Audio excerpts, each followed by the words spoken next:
Hello and welcome to the JB&M Sports Fanatic channel. What's good with you? So here we are on a Saturday. We've got the Oregon Ducks and we've got Utah here. And so these two teams, they both enter this game, both 6-1, 3-1 in conference play here. And so Utah's ranked 13, Oregon's ranked 8. Both of these teams understand what a victory can mean at this point in the season in the conference, and obviously college football players want to keep those resumes sharp here. A big win like that can certainly keep you in the conversation. So we're going to see how things play out here today. But man, this one should be a really good matchup here.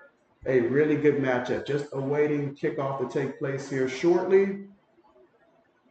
And in the meantime, I will go ahead and set up the poll question here early today. Again, we've got the Oregon Ducks going against Utah. All right, so let's see how this one plays out today.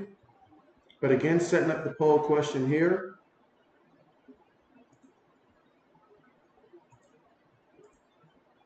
All right, get the poll question up here.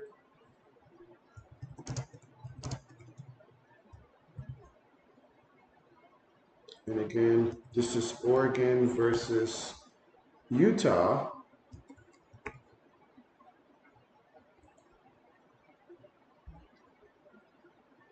All right, so be sure to cast your vote and let us know who you've got winning for this one here.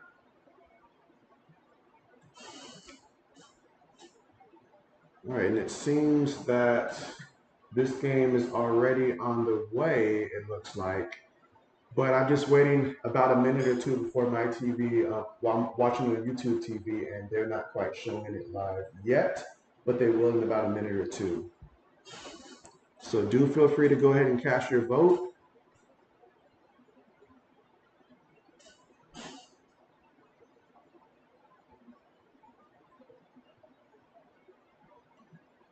Again, Oregon versus Utah. All right, finally getting it here live on my end. Okay, perfect. So Oregon right now with the football here. All right, so already here within the red zone, gets the snap out of the shotgun, hands it to the back. In the back, look at that. Moving with ease, still on his feet. And he's taking it all the way to the half-yard line. So already Bo Nix on this drive, apparently 4 for 58 yards here. But this time, it's the running back that takes it all the way just outside the end zone. Tremendous job keeping his balance there and almost got there. Let's see if they get it this time. Out of the shotgun, and Bo Nix, he's going to keep it himself, and he is going to score a touchdown. So just like that, Oregon has scored a touchdown here on the opening drive here offensively here for the Oregon Ducks, and they take the lead 6-0, and they will be kicking the extra point as well. And Braden's in the house. What's good with you? Braden says, hey, fantasy rival. Hey, it's going down for real this week. JB has to keep winning. My only loss so far this year came week 1, and that was against my arch rival, in which I have to keep winning. Just got to keep winning. My team has done more scoring than any other team so far this season, and I intend on keeping that very well the case. Meanwhile, extra point for Oregon is good. So 7-0 is our score here today, with the Oregon Ducks scoring first and scoring fast here offensively here in the first quarter, with about 12 minutes and 18 seconds to go.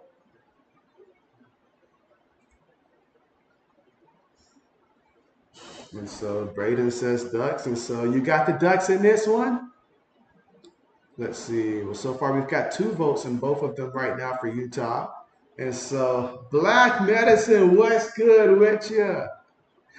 Black says my team sucks, JB, and so ouch. Well, we are working to improve. Braden says we'll see, JB, and so bet. Yeah, we will see, but JB has to win. JB's in win now mode. No more losses. No more losses. But again, we are at the commercial here as Oregon moved the ball down easily on that drive there. 7-0 is the score now. And we'll see what Utah does offensively to respond here in this one.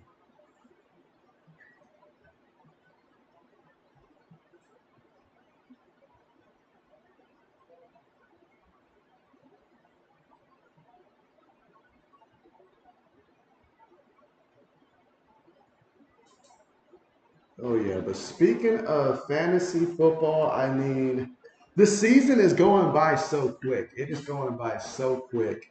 And so, man,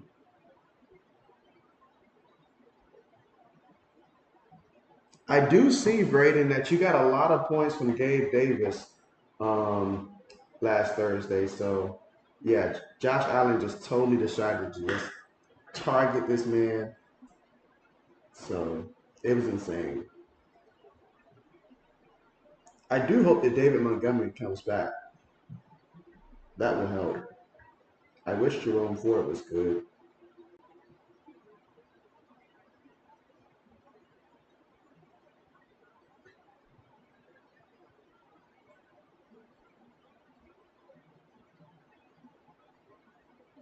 That Oklahoma Kansas game has been quite the game. A lot of scoring in that one, back and forth.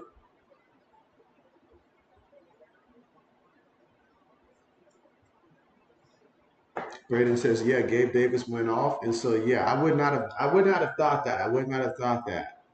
He said Oklahoma in the battle against Kansas, and so yeah, to my understanding, I mean, I don't know about the second half, but I mean, first half, it's been about both quarterbacks just running, using their legs and stuff. So a lot of scrambling in that one. So you say you're happy you picked up Rasheed Rice, and so yeah, it's been working out. It's been working out. I'm just glad that I was one of those people that avoided Sky Moore and Kadarius Tooney because at one point in time early in the offseason, I thought about it, but after doing a million mock drafts, I just decided it wasn't worth the risk for him.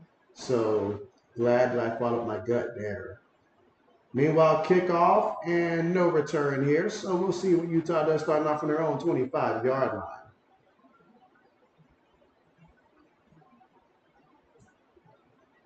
Let's see. In my other fantasy league, I do actually have the lead in my other fantasy league, but I'm going to need more. Stephon Diggs was a letdown, but Chris Godwin made up for it.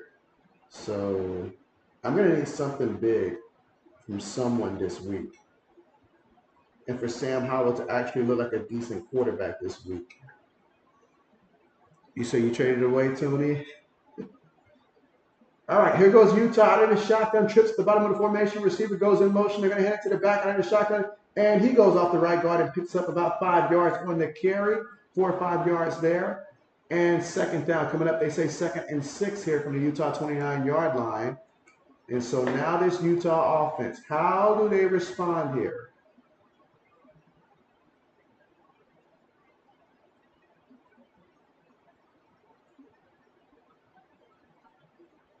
Second and 6, shotgun formation.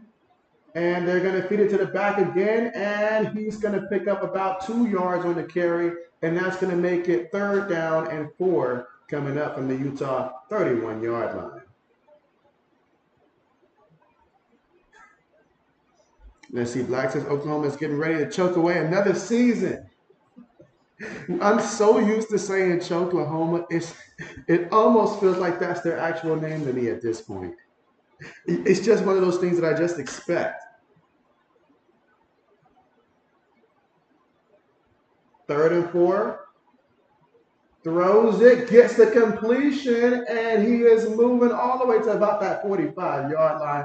Pick up of 14 yards on the play, and it's McLean with the catch. So it's going to be a 1st down here for the offense.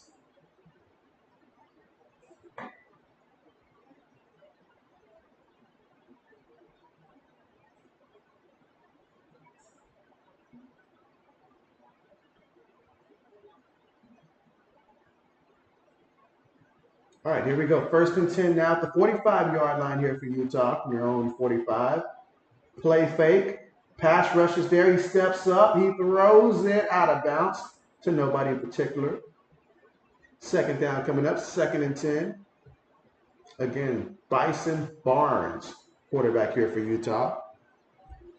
Let's see. Braden says, "Hey, JB Rimley has looked really good in his first 2 games," and so yes, I wish that they would play him more. I wish that they would play him more, but I get it. He's still extremely young and stuff like that. But he's looked really good, really good.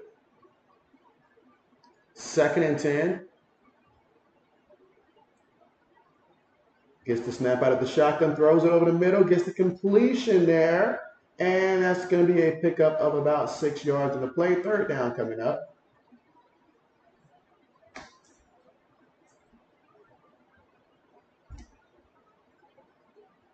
So now on 3rd and 2, let's see if they opt to run the ball for the first here.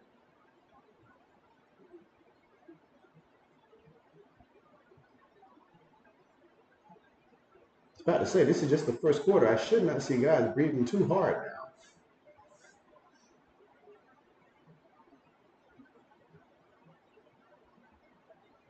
All right, 3rd and 2. Gives it to the back, but the back will be stopped. And so that Oregon defense gets a stop here. Big stop. That's going to bring up 4th down and the punt unit. Well, they look like actually the offense is still going to stay out there. So, all right. So Utah says we're going to go ahead and roll the dice here. So far in this season, they are 6 of 15 on 4th down conversions. But they say we're just not a conservative team, and they saw how easily Oregon moved that football. So they want to try to respond. All right, 4th and 2. Receiver goes in motion. Play fake. Looking. Throws it up there. And that's going to be incomplete, but there's going to be a penalty there. I mean, he clearly held. I don't have to see the play to know that that was clearly a pass interference there. Braden says this could be like Oregon versus Washington game. Braden says pass interference.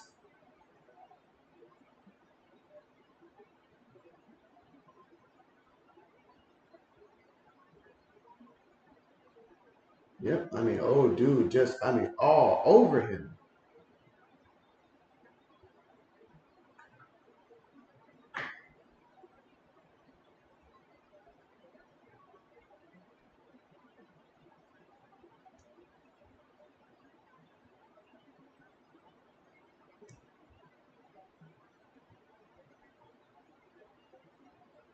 All right, here we go, 1st and 10.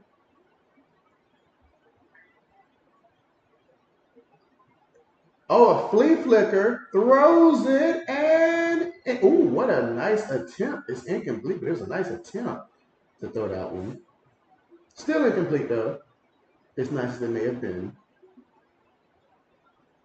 I mean, that time you try to run the flea flicker there, running back barely can get it back to you.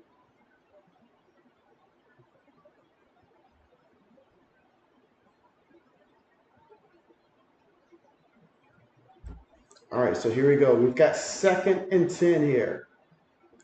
Utah with the football, line up in a shotgun. We've got trips at the bottom of the screen here. And they're going to give it to the back up the middle. And he's going to fight for it for about a good 5 yards on the play, making it 3rd and 5. And when you're able to generate that kind of stuff on the ground game, it makes 3rd down so much easier. If you're talking 3rd and 5, 3rd and 3, makes life so much easier.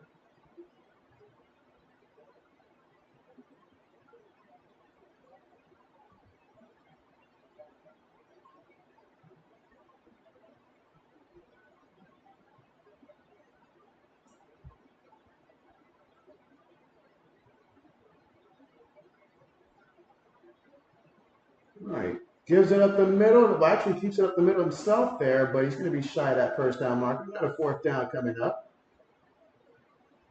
Let's see, Braden says, "Oh, I saw your comment and you sent on my video, LOL." And so, yeah, I mean, at first I was like, how nice of Braden to not put us on the list. But then I was like, you know what? He just had no expectation for us whatsoever before the beginning of the season.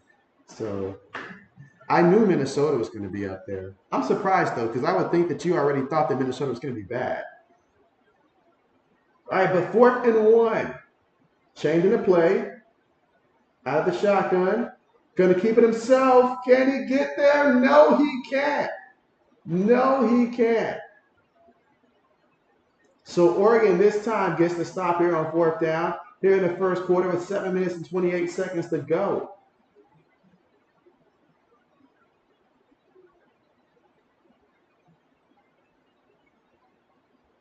I like the design of the play. You know, it's just one of those things where Oregon just, you know, just stop them.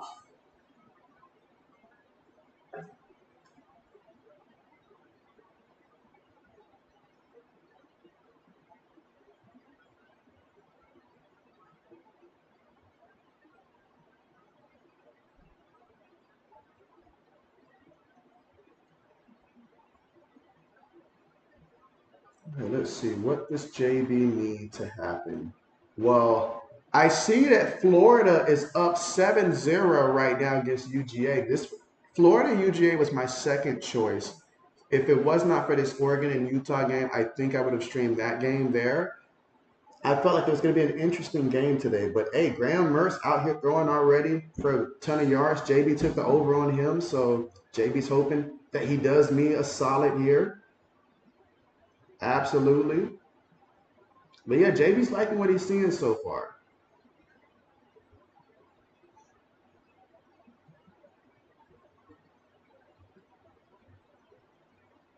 Yeah, JB is liking what he's seeing thus far.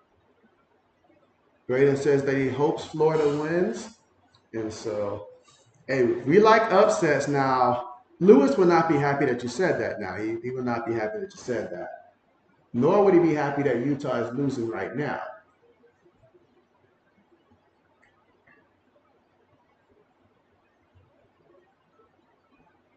How much time is left in that Oklahoma and Kansas game?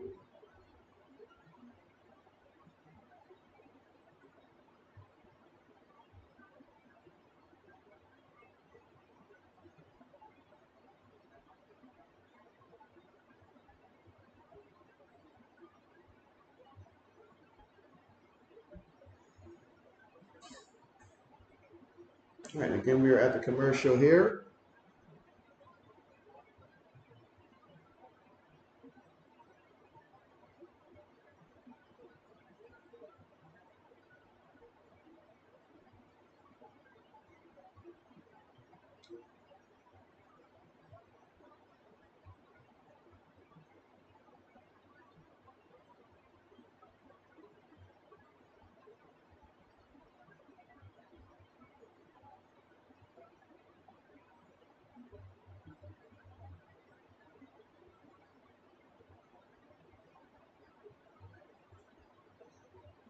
All right, so now Oregon here in their second offensive possession of the game, leading this one 7-0.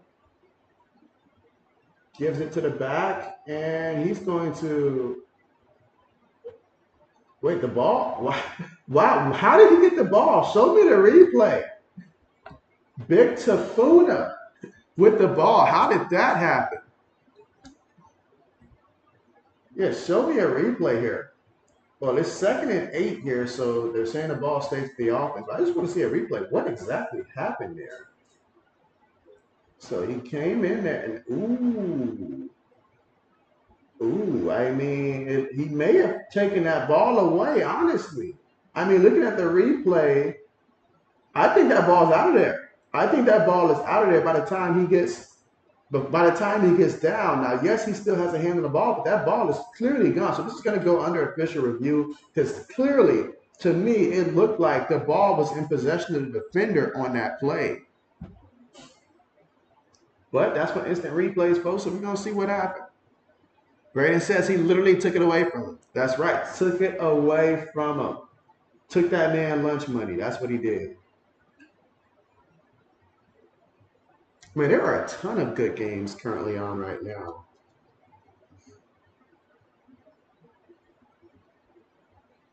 All right, so we got 3 votes in right now. We've got 2 for Utah, 1 for Oregon. Okay. Look at that. The call is reversed. And so Big Man knew exactly what he did that time.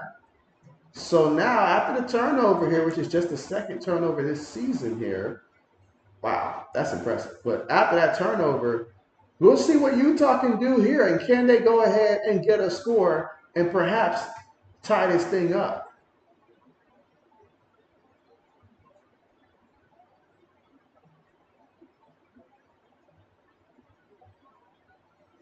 All right, so here we go. Trips to the Bible formation. One receiver at the top, one back in the backfield. Quarterback snaps it, gives it to the back up the middle, and he's going to pick up 3 yards on the carry, which is going to make it 2nd and 7 from the Oregon 24-yard line. Under 7 minutes to go here in the first quarter. And again, Utah, excellent play, just snatching the ball. It wasn't even like a rip. It was just a snatch the ball away from it. And so, Pot Penguin, what's good with you? And you say, I'm just trying to hit my bets. And so, hey, let me know what bets you got going, bro, because I'm in the same boat here. I'm over here checking what I've got as well. But let me know what you've got. I've got a number of bets here that I'm looking at for sure. But let's see. Pop Penguin says, need a rushing touchdown from Utah's quarterback. You said Nick's already got one for you. And so, okay, bet. You know what? I just need him not to pass. I took the under on his passing stats, so I'm more than okay with Barnes just going out there and running it. Matter of fact, that would help me. So let's help each other here and make that happen. Barnes carry on like every other play. That would be great. And get you that rushing touchdown. Absolutely. But yeah, the only thing that has messed me up so far today was I took the under on the player prop for South Carolina's running back Anderson for receiving yards. And so they opted to mostly use him the entire game, including passing situations, which I anticipated they were going to continue to rotate, the other running backs in during passing situations, but not today. But that's been the only thing I've been wrong about. Over on Dylan Gabriel, that's been great. And again, we're at the commercial right now. Jordan Travis, I knew he was going to go over. That stat line was way too low for him. But he went over on that one. So let's see. Giddens, Giddens for Kansas State, the quarterback there. I took the rushing stats, and he went over on that one. Same for C.J. Donaldson Jr. So quite a few things have been working out so far today. I will say that, other than that one hiccup. Now I just need for that Oklahoma game to end. I need the Oklahoma and Kansas game to be over and done with like ASAP. You said absolutely got both Irvin, 3 receptions, James a touchdown, and Barnes a touchdown. If you hit, you turn 50 into 1,000. So you're praying for good Christmas. And so, we're in the same boat here, my guy. We're in the same boat. Absolutely. Matter of fact, I might just start at some point on my channel just going through and doing some additional streams and just purely from like a betting perspective and stuff like that. I may have to think that one through, but that's something that I probably can commit maybe 1 or 2 more days out the week for about 2 hours and stuff like that, just to do that, add some more content here. So I might do that. I might end up doing that. So, but yeah, great stuff. And I'm wishing you the best because there's nothing like that. I actually did the same thing that you just mentioned for, I think it was Florida International. No, it was Florida. Was it Florida? Yeah, Florida International. I forgot who they played, but it was like 2 days ago. And so I waited till halftime, saw they put the props up, went under, and it worked out. So, oh man, what's good with you? What's good with you? Old man says, what's good, JB? You say, I'm 5 days away from your settlement day. Can't wait. And so, hey, that's what's up. That's what's up. I know Mr. JB asked about that situation as well a couple of days ago. So definitely that is what's up. And hey, speaking of Christmas, heck, Thanksgiving, all of it. That's great news there. Absolutely. Here we go. They're going to hand it to the back, and he is going to fight forward here for about 3 yards there, 2 yards there. And that's his first carry of the game. Back in. So now we got 35 coming up from the Oregon 22-yard line. Again, this drive started because they ripped the ball from the running back for Oregon, Irving. And so let's see how that plays out. Let's see. Pot says, do that. I'll rock with you if you do that. And so bet. Yeah, definitely. JB's going to look to see if I can probably get something going. I'll have to determine what 2 days out of the week I'll do. Friday will probably be one of them. I got to think maybe Wednesday might be the other one, perhaps. But I'll look to start doing that. All right, so gets the completion here, looks like on the sideline. 7 yards there to Jalen Glover. So now we've got 1st and 10 from the Oregon 15-yard line. Let's see. Oh, it says, tell Mr. JB I appreciate it now. Now, if he can actually care, he would start losing.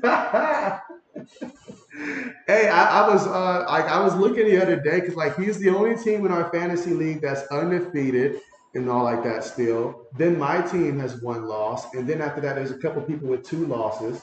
Meanwhile, Bison throws it, just throws it away. Just throws it away. And you know what? I've got no problem with that. I like when the quarterback knows when to throw the ball away and can tell the play is just not going to happen and understand situational football. It is better to do that than to get a sack and way better than turning the ball over. Now, he probably could have waited a second to throw it to his receiver who was open there, but that's an entirely different thing there. You say, by the way, I got a kitten named Teddy, and you put a picture of him on Twitter, and so, okay, bet. How old is the kitten? Meanwhile, 2nd and 10, feeds it to the back, and he's going to lose yards on the play. He's going to lose yards on the play. That Oregon defense says, we're not giving up an inch. So now, 3rd and 13 from the Oregon 18-yard line.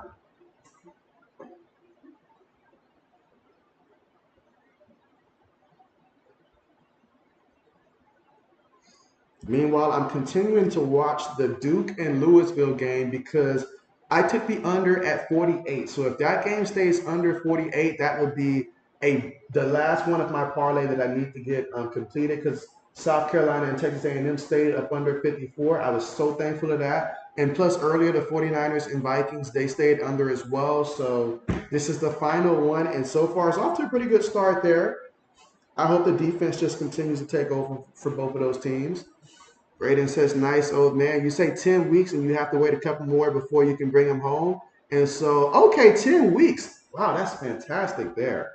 That's fantastic. JB had a close connection with a kitten at one point in time in JB's life when he lived in Florida and all like that, back when I was around like middle school and stuff like that. All right, meanwhile, field goal is good. So shout out to really Oregon's defense for holding in the 3 points in that situation. Man. That was pretty big for them. But at some point, we got to get my man Barnes to get in the end zone here so Pot can get that 1K.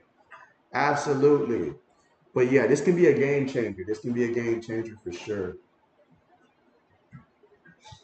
But yeah, 10 weeks. That is nice. That is nice. What are you gonna name the kitten if you haven't already? And meanwhile, we are at the commercial here, so now is a good time for me to just check and see how everything is looking here. Still got about 8 minutes to go on the Kansas-Oklahoma game. Florida's leading UGA 7-3 in the first quarter with about 6 minutes and 16 seconds to go. Texas is up on BYU 7-0 there. Notre Dame's up on Pittsburgh 7-0 as well. Louisville's up on Duke 7-0. They're getting later in the first quarter. So quite a few games that has been really good. Like today's just been a perfect day for college football, just all around. Everywhere you look, there's nothing but great games. So I want you guys to tell me what are your top three, college football games that you're looking forward to today. It can be a game that's currently playing, but just starting off the day, your top three games for you today. And as we like to do last year, so basically your top game, like your best game is your pizza game. Your second best game is like your popcorn game. And your third best game, I forget what we call it the third one there, but you can just, we'll come up with something, I guess, on the spot for the third one there. But definitely at least your top two, let me know that. Shoot, I'm looking forward to Ohio State and Wisconsin later. Y'all know how much I root for the Buckeyes, and I feel like we're getting better. And that's what I wanted to see, continuous improvement from Ohio State. So I like that. I like that. And then obviously, how will Colorado look against UCLA? So many great games today. Like I just cannot emphasize the amount of great games that we have going on later today. And we are still at the commercial.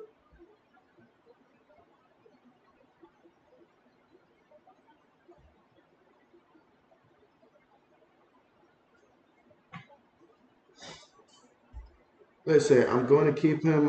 His name is Teddy, and so okay. I totally overlooked that when I read that. My bad, my bad. So you say, yeah, I was going to get a dog, but you fell for Teddy, and so hey, sometimes it just works that way, and so yeah. So congratulations. I am over here now, about to look to see if I can see the photo that you put on Twitter, real quick, and so. All right, let's see. All right, they're getting ready for kickoff here.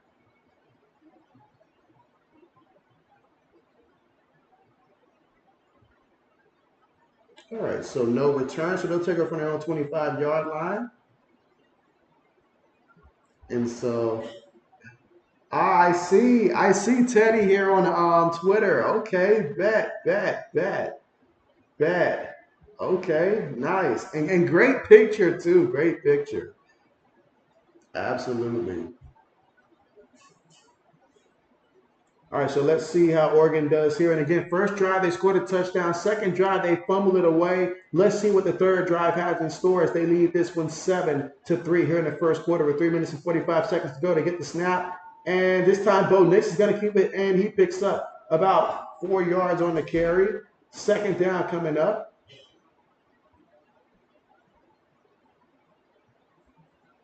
And again, both of these teams here, tremendous teams. And this is why JB is excited for in the future when we expand the college football playoffs, where we can have a situation where we perhaps have a team like both of these two teams in the college football playoffs. I feel like we'll be better for it. Of course, it's going to be an adjustment. And with every good thing, there's going to be cons that come with it as well. But I'm excited for it. Meanwhile, pass over the middle gets the completion. And he's going to take it to about that 41-yard line. And again, that was Tez Johnson with the catch, his third catch of the game for 34 yards. And look at that, easy. Bo throws it, gets another completion, and he fights all the way to midfield here. And so now we've got second and short coming up. So almost had that first down mark thing. And meanwhile, Bo Nix, he is 6 of 6 for 80 yards passing. I believe I took the under for him on interceptions because he's just been tremendous this season in avoiding throwing those interceptions. Second and 1, gives it to Irving, and he's going to take it to the 45-yard line. So now we are in Utah territory. Bucky Irving, he's got 3 carries for 23 yards. Let's see. You say this game, Florida versus Georgia and UCLA versus Colorado. You say, yeah, I can't wait until the playoff is expanded. Absolutely, because we know, meanwhile, that was incomplete. But, man, that would have been a catch if he'd have got that one. But that's Bo Nix's first incompletion of the day so far. He is 6 of 7 for 80 yards. So, Bo is moving the rock. But, yes, cannot wait until it is expanded because when we get a bowl game, we feel like it's a disappointment too many times. I forget who it was last year that the team basically said that we just wasn't hyped enough for the bowl game. And so they got beat by a team that was the underdog. And so at least if you're expanding the college football playoffs, there's more meaning to it. Like, what do I love about college hoops? It's the fact that there's so many teams that have something to play for, and it doesn't matter what conference you're in, you have a chance. Even if you start off slow, let's say you win 3 games in the regular season, for whatever reason in conference play, you catch fire and you win the conference tournament. That's your ticket right there to get to the to the big dance, which is what makes college basketball and the way that they go about their bracket a tremendous sport. Meanwhile, Bo throws it, gets the completion over the middle there. Okay, takes it to the 22-yard line. Okay, Bo out here just throwing dots here. I mean, it used to be a bad thing when you say you're throwing ducks, but now he's made it a good thing. Oh, it says facts, Brandon. You say, yeah, JB, plus you save Teddy. They were going to put him down because nobody wanted him. Ah, man. He's mixed and got Bobcat in him. And so they were going to put him down after just like not even 10 weeks. Oh man, that is absolutely great right there, oh, that you were able to do that. And I wish that there was a way that we could save so many more because only 10 weeks and they were already ready to end it all. So wow. Absolutely. 2nd and 5.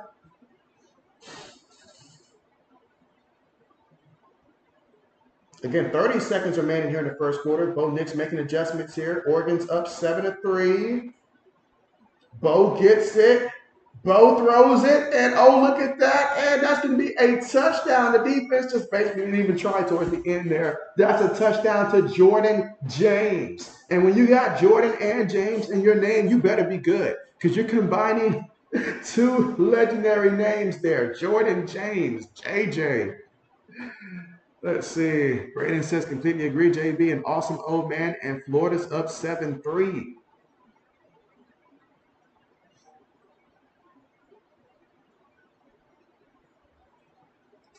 Let's see. O says, yeah, I asked. They said it's because normally bobcats can be aggressive and dangerous. And so, okay.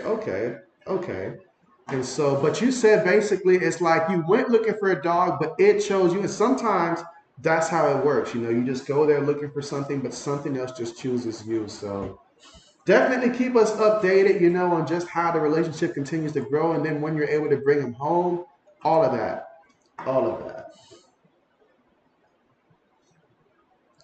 All right, so the extra point is good, and that's going to make it 14-3 here in the first quarter. 18 seconds remaining here in the first. All right, meanwhile, JB is checking to see what's going on around the league. I see that the UAC game is delayed as of right now, or at least that's what it's showing me here. Let me refresh to make sure. All right, there's about 5 minutes and 22 seconds to go in the fourth quarter of the Oklahoma-Kansas game, in which Oklahoma seems to be up right now 33-32. See if that's still accurate.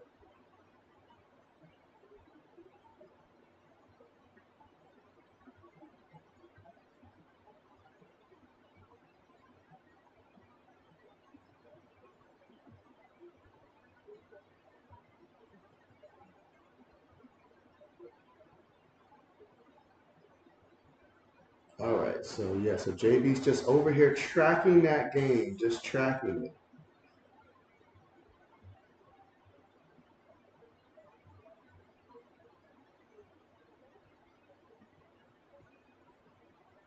All right, kickoff on the way,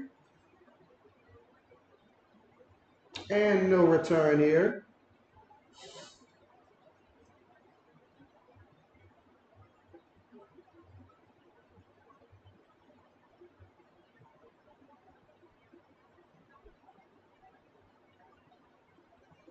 Yeah, I might just have to revitalize the way that I'm going about, like just to see, like obviously I know that sports betting is huge, so that's something that I definitely can dive into because it's a very strong interest of mine and the stuff that I do in my spare time as well. In terms of content that I can add, at some point gaming will be more of a focus once I feel like we get the new college football game to come out, then maybe I'll do a little bit of stuff for that. Streaming wise, I might just do live streams at a max 3 times a week, so I might bump it down that way so that way I can have more time to do other types of streams.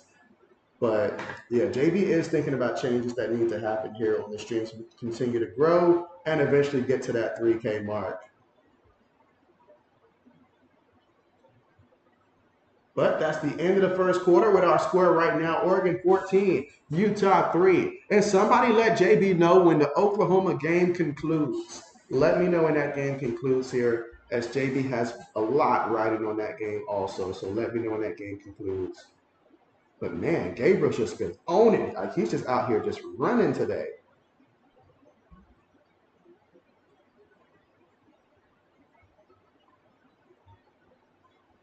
Braden says sounds good. Absolutely.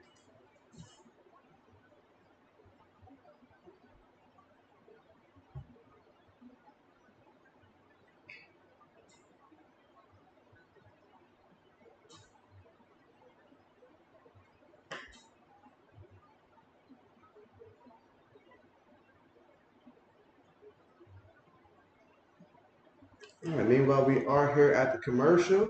So at the end of the first quarter, Bo Nix, he's 9 of 10 for 122 yards and a touchdown. And then Bison Barnes is 4 of 7 for 30 yards passing. Rushing wise, you've got Irving with 4 carries for 26 yards. Jackson 5 carries for 14 yards. All right, so Braden says UGA scored 10-7, and so that we expect at some point they were going to take the lead.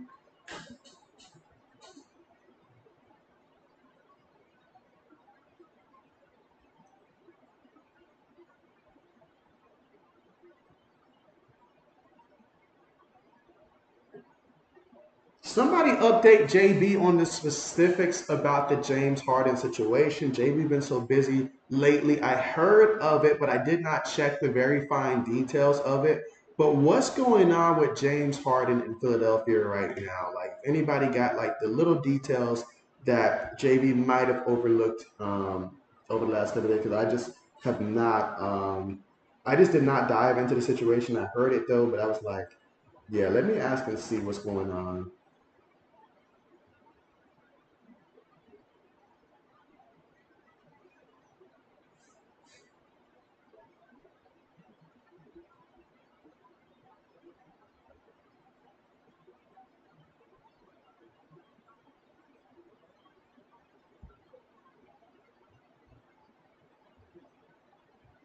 All right, let's see. Meanwhile, you've got Tulane up 3-0 against Rice. Tulane's ranked 22 as of right now. Listen, you say, I haven't been paying attention either. Braden's like, I got better things to worry about right now.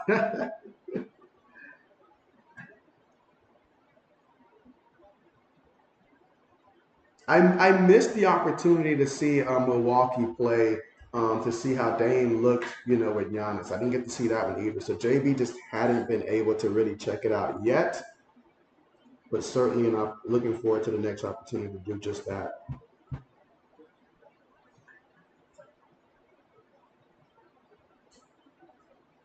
I'll tell you what, though, a game that I am also looking forward to of the many games, Tennessee and Kentucky. That should be a good game, and I do want to see how that game plays. Those two teams, they're both 5-2. Obviously, Tennessee ranked 21. Tennessee coming off a tough loss to Bama, in which early on at halftime it looked like Tennessee was going to win, but things ended up changing. So we shall see. Indiana played Penn State pretty good, like really good. Let's see. Braden says Dame looked good, looked great. And so I have heard that he looked great. Let's see. Pot said just need Bucky Irvin 3 catches and Utah quarterback to run one in for you, and then you hit your parlays. And so bet. Well, hopefully this happens today, and I'll do the best I can to bring positive energy that way. Meanwhile, pass. Oh, it's intercepted.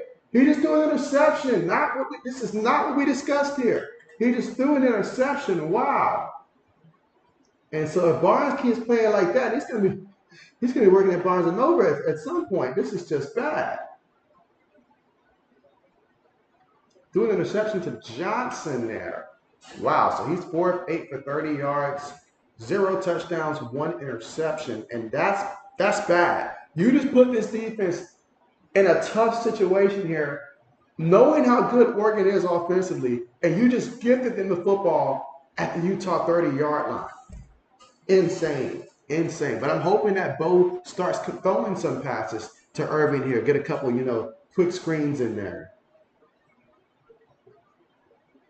And instead they hand it to him on the ground.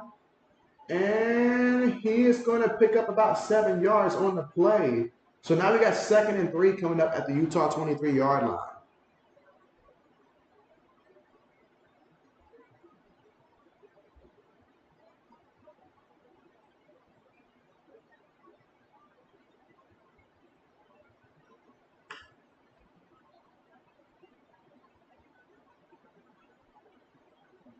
Quick pass, gets it to his receiver, and that's going to be a first down. All right, picks up about 6 yards there, and of course, the Troy Franklin. Wish that I had a receiver like Troy Franklin on my squad.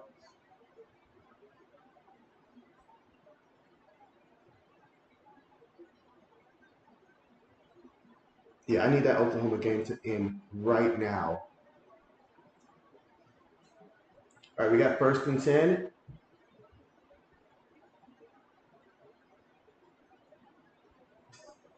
out of the shotgun at the 17-yard line. Bo throws it, gets the completion short.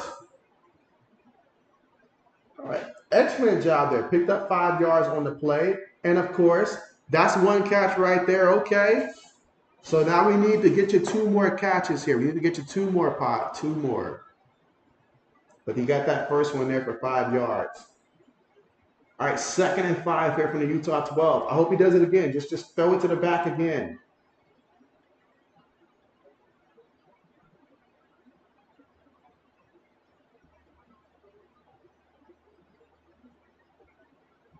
This time they hand it to the back, and Irving, he's got some speed to get there, but he gets pushed out at about the 4-yard line.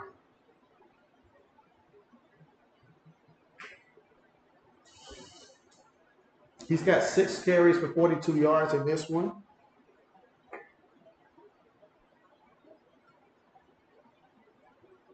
Look at the difference in first downs here. Oregon 9, Utah 3. Out of the shotgun, we've got multiple tight ends, 1 receiver. And it's looking to pass, throws it, and look at that, a touchdown to Troy Franklin there. And so, wow, look at this. This is turning very one-sided here. Turning very one-sided so far.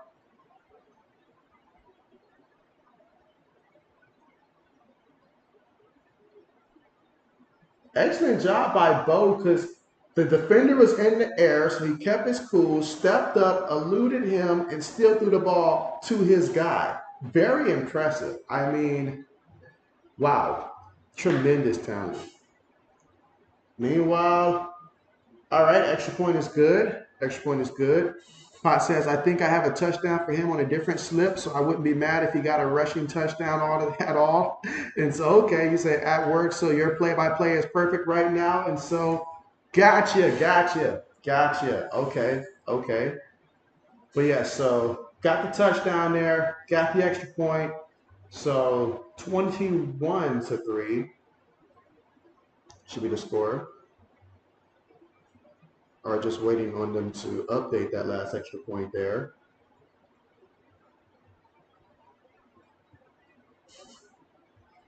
I'm glad I took the over on West Virginia's running back here, as he had 121 yards rushing, and his player prop line was at 54.5 rushing yards.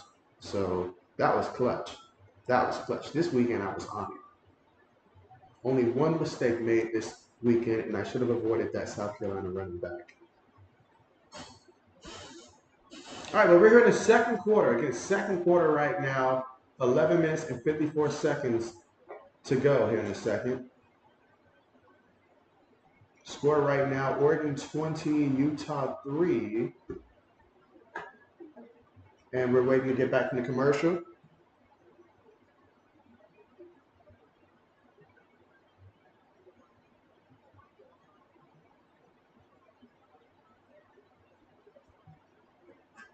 And I'm over here looking like, can that Oklahoma-Kansas game please conclude? Like, please? But yeah, so far, let's see. So in the Louisville and Duke game, Louisville's up 14-0. And so, oh man, I guess I'm going to need Duke to just not score at all today offensively. That would certainly help. Notre Dame versus Pitt. Notre Dame's up 7-0. Let's see. Oh, it says JB Pats have received calls on Nunchit. And so, yeah, I did see about that. And so I wonder who we would be getting in return, or what we would get back in return. But yeah, knowing Bill, he loves those late round draft picks.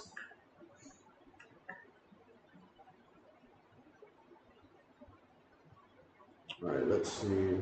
I see that the USC California game is finally getting going, it looks like. The early first quarter. Still 0-0. But yeah, 21-3 right now is the score. Need to update my. Let's see if this updates it. But yeah, 21-3. No, it's still showing 20-3. Okay. Getting ready for kickoff.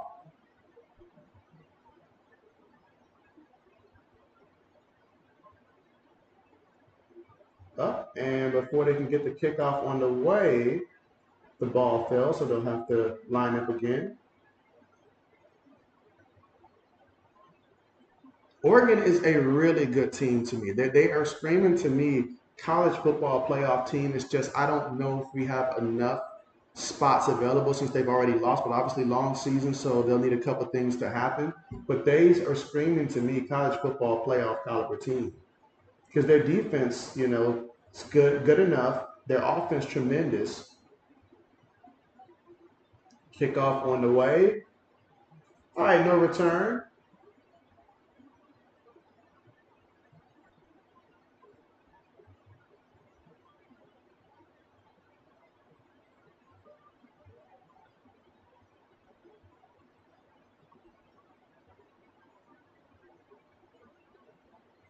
Well, so much for the Oklahoma game. That one no longer matters anymore.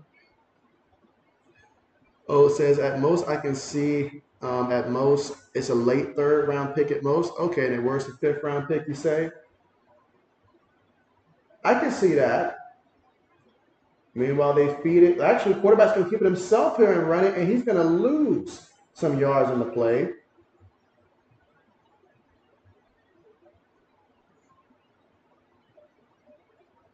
So that's going to make it 2nd and 12 now for Utah. Again, that was Barnes on the carry.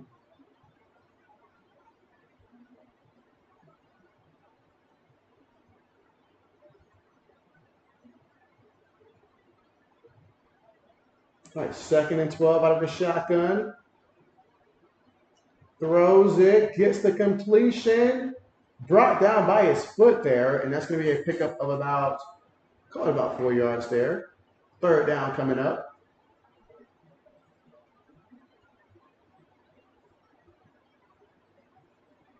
So again, second quarter here with 11 minutes and 30 seconds to go. Oregon's leading right now 21-3. Utah is faced with 3rd and 7 here. So on 3rd down today, they have been 2 of 5. Let's see what happens here. But this is a situation where you've got to get a 1st down here. You do not need Oregon to get the ball back right now. So out of the shotgun, Oregon's bringing pressure. Bison throws it and gets the completion there. It was a low pass, but he got the completion there. That's going to be a 1st down and move the chains. So excellent job right there for Utah. This was one that they needed to have. Oregon decided to bring the house there. Not sure if I would have did that, but hey, it worked out for Utah, and they got the first. Now they're showing the replay. He definitely caught that. No doubt about it. Definitely a catch. Braden says touchdown, Georgia. Let's see. Oh, it says, yeah, 49ers and Eagles are looking for pass rush help. Maybe get a third from one of them. Meanwhile, Bison feeling the pressure. This time they get it for the sack. This time they got it for the sack, and it's a big loss here. So, okay, so Oregon is deciding that they want to bring the pressure. They want to bring the heat. They want to continue to get after it. They know that you got to pass it too. Oh, they want to get after it.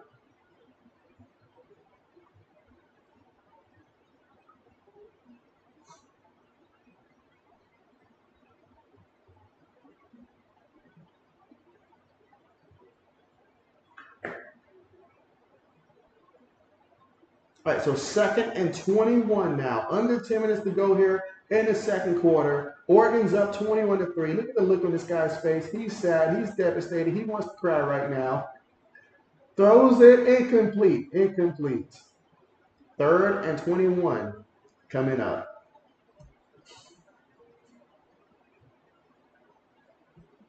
Again, second quarter with 9 minutes and 45 seconds to go. And we got 6 votes in right now. 67% believe that Oregon will win this game, while 33% believe that Utah will win this game.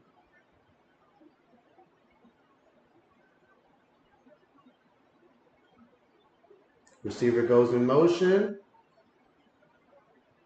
Barnes steps up, throws it, gets the completion here. It's receiver looking for room here. He's going to be short of that 1st down marker. It was pretty much 3rd and infinity on that play, and Oregon's going to get the stop.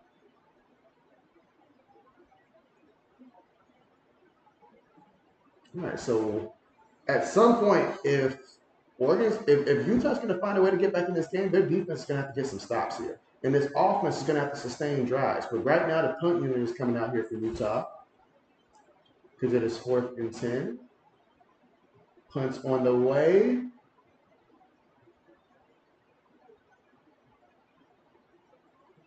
And let's see where they mark the ball at. I'm not going to lie, I can't find where the ball's at right now on that punt. Let's see, Brady says it's almost 28-3. 28-3.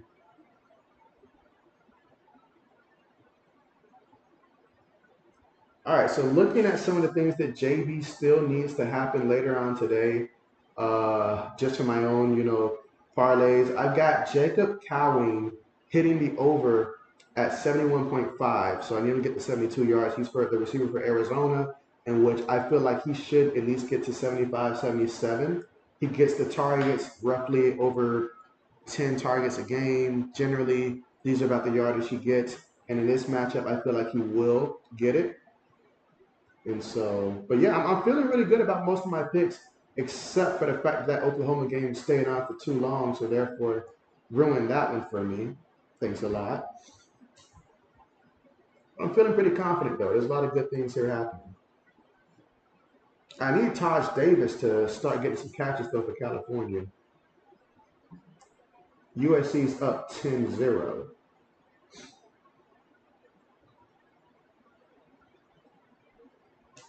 And I need Graham Mertz to get back to passing like he was doing early on. That'll help too.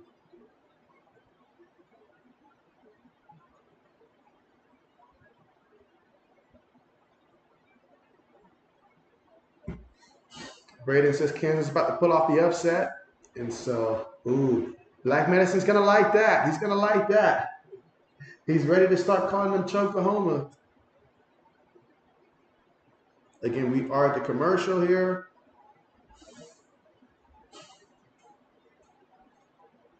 I do need that Duke and Louisville game to continue to just run some clock.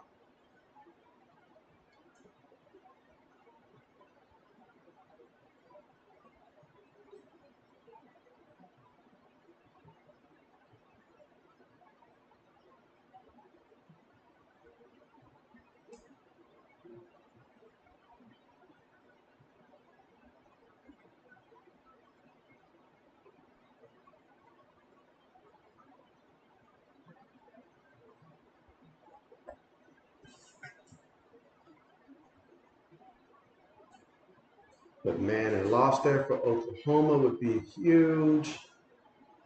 It'd be a huge win for Kansas. I feel like last year we had quite a few people come through that was Kansas fans that came through the stream. All right, but here we go from their own 20. Bo, feeling the pressure, throws it up there. Oh, he tried to throw it to his running back there. Incomplete, but there's a flag on the play.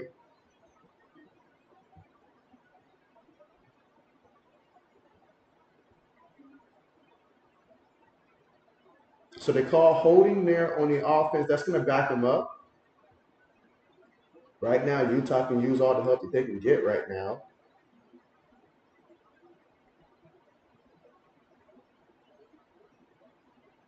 All right, so now we're looking at 1st and 20. 9 minutes to go here before we reach halftime. Oregon's up 21-3. Oregon has the football right now. Utah has got to be tired of being on defense, honestly, but they've got to come through here. This is a great opportunity, 1st and 20.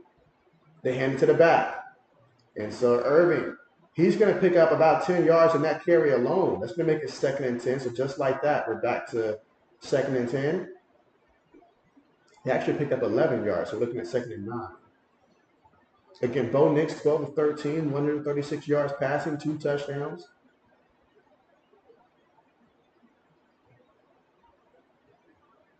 Nix making adjustments. 8 minutes and 30 seconds before the half.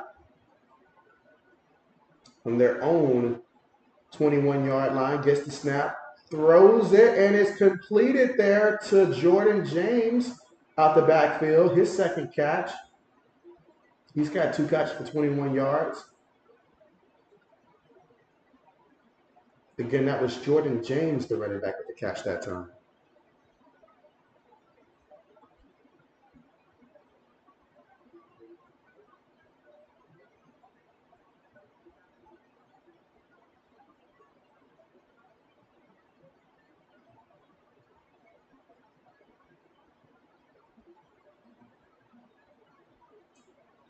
Bo throws it, gets the completion, but he will be short of that first down marker. Fourth down coming up, and the punt unit will come out for the Oregon Ducks, and Utah get a stand here.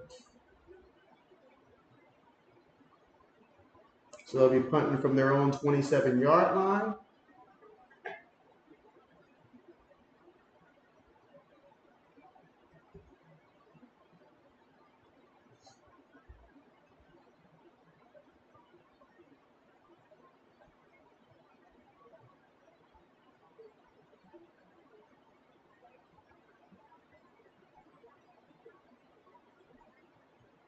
Punt's on the way.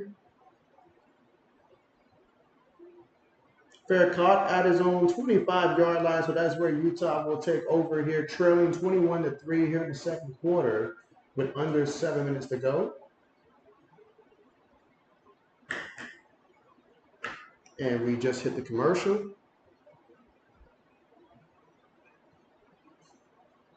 All right, let's see. How is everything looking thus far? So I'm seeing some good things. Yeah, seeing some really good things here. I do need, what's going on with Harvard for Nebraska? I need him to do more. Why is he not running the ball?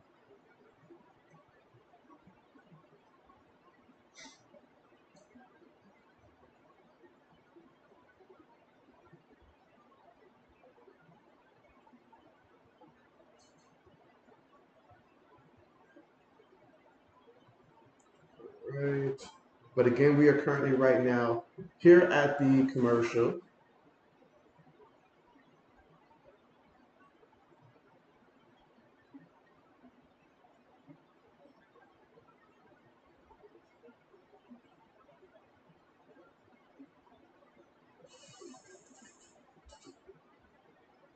We need for Graham Mertz to go ahead and get me to almost 200 yards passing would be nice.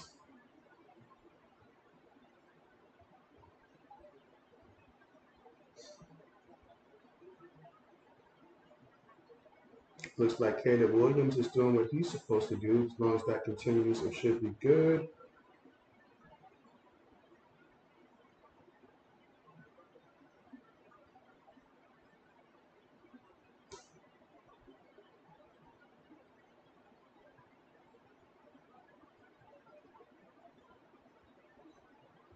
All right, so Kansas wins 38-33. Ring the bells here because Oklahoma has lost.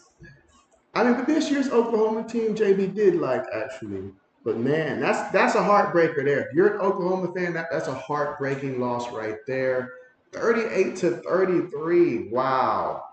Big win for Kansas, though. Shout out to Kansas. They are completely changing the narrative that they are not football school. They've been doing it the last couple seasons. So big win for their program. That's going to help recruiting right there. That is going to help recruiting there.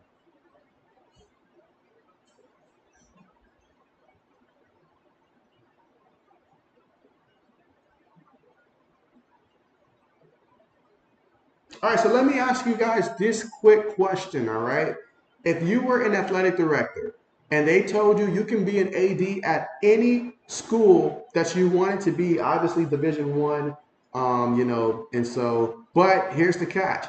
You would get $5 billion, like they would give you $5 billion if you were able to lead your program to both a championship in the men's basketball program and their college football program. So, what school would you choose? Obviously, it would make sense to choose a school that's balanced enough that potentially can win it in both college football and college basketball. What school would you guys try to will choose to be the athletic director of in that scenario that I said? If I need to explain it, let me know.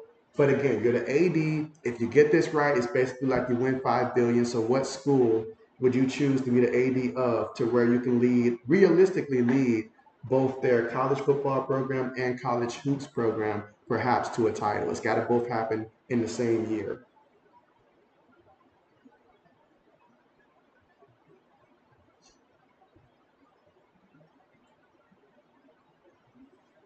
All right, so here we go. 32. And they hand it to the back, and he's going to pick up the first down. And that's Glover with the carry. Oh, it says for any school. That's right. Oh, any school you can be the athletic director for. You gotta be confident enough that their team is good enough to where you can, perhaps win a title in college football and college hoops. So any school that you want, any school that you want, you will be the AD for. But it's got to be both. Meanwhile, huge win right there for Kansas. That's going to get them a very nice bowl game if they can continue to win the rest of the season.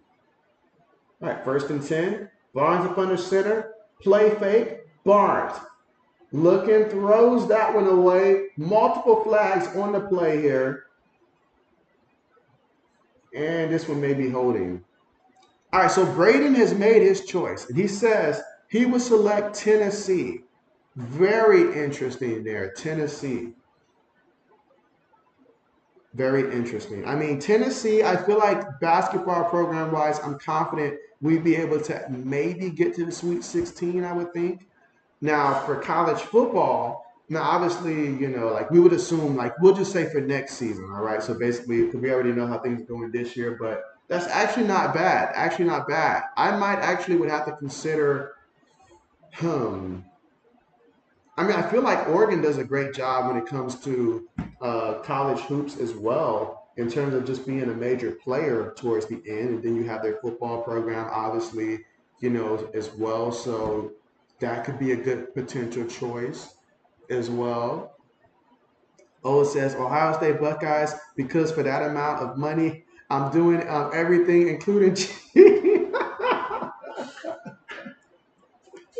Hey, they didn't specify anything about cheating, right? Absolutely. I mean, they're going to be like, wow, Ohio State has just recruited the 5 best players in the nation. Absolutely. All right, 2nd and 17. Barnes throws it. Ooh, that's a high pass there, and it is completed, but he's still going to be shy that first down marker by at least about 8 yards. So we got 3rd and 8 coming up. 4 minutes left to go here before the half. Barnes, he is 7 of 12 for 62 yards. He did throw a pick in this game. The 3rd down coming up. They're at their own 41-yard line.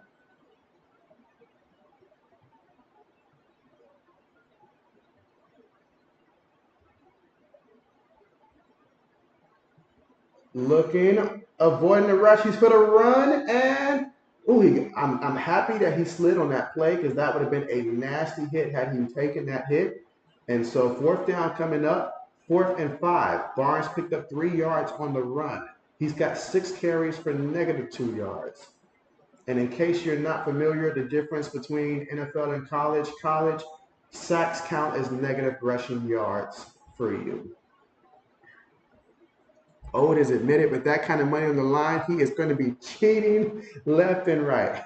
You guys think Michigan has a problem and all like that with spying on the other team. Wait till money is on the line like that.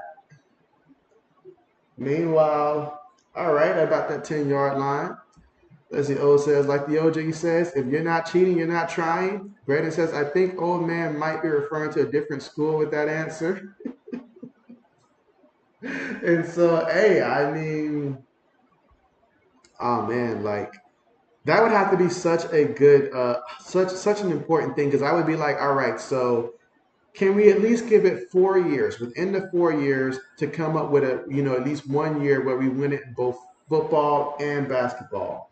And so I remember the University of Florida. Obviously, they did that. I'm not going to mention who they did that to, but they did that. But wow, to get a team that would be able to do both the same season, that would be insane. Like that would be insane.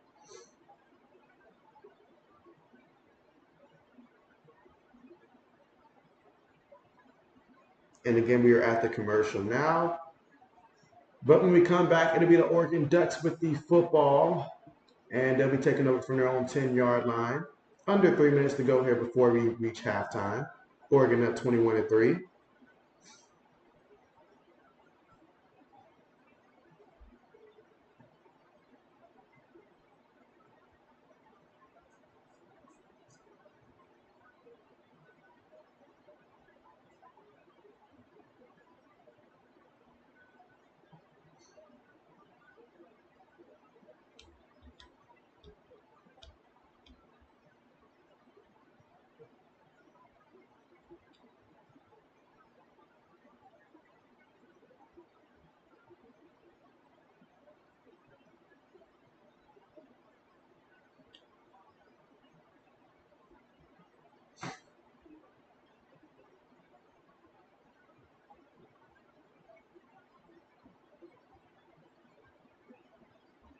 And again, we are still here at the commercial.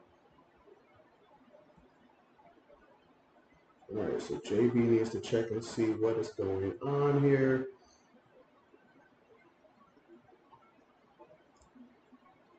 Make sure that these kids understand the assignment today.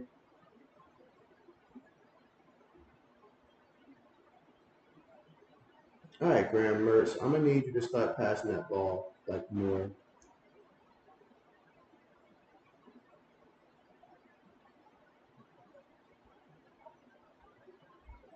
Braden says, "Oh yeah, Florida did that and they beat Ohio State and both do that. Wow."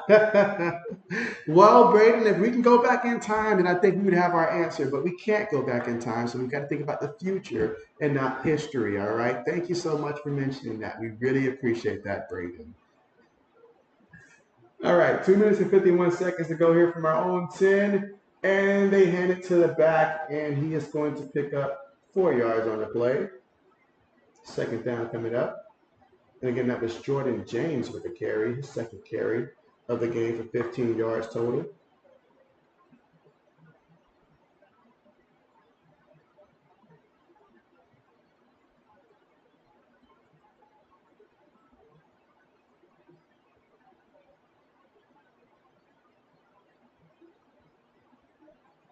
All right, 2nd and 6. Nix pump fakes on the move. And he is going to run, picks up about 2 yards on that one. So we got about 2 minutes and 7 seconds to go here in the second. All right, so 3rd down here. And if you're Utah, you're like, we got to get a stop, like now, like right now. Got to get a stop.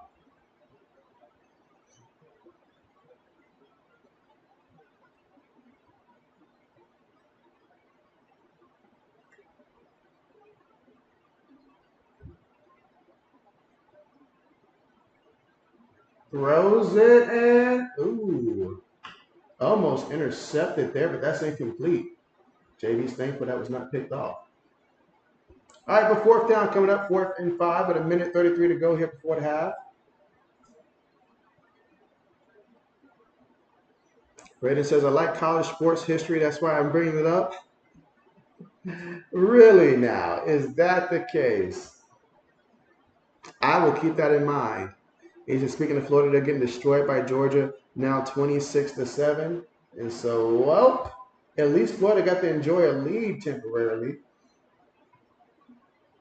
Takes it all the way to about the 34-yard line. I just need for Graham to start getting some yards. That's all I need from that game. How bad they get whooped out there, it's not JB's business, but JB just needs Graham to get at least to 197 or 198 yards, something like that. So, yeah, Graham Mertz better get back passing that ball.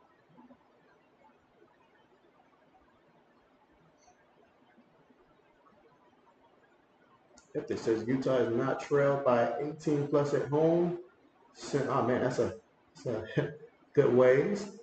Utah will get the ball first in the second half. Okay. So it's an opportunity here to try to score twice. That's if they can move the ball.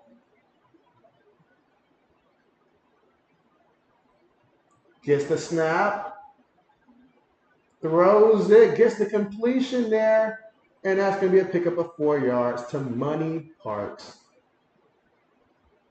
2nd and 6 coming up. 1:05 left before halftime. Throws it. It's caught. It's caught. I thought it was picked up. I thought that Johnson had that, but he got the completion there. Picked up 12 yards on the play. Throws it. Gets another completion here. So he's just racking up completions here. He's now 11 of 16 for 97 yards. Not good. JB took the under on him, and that under was not that high.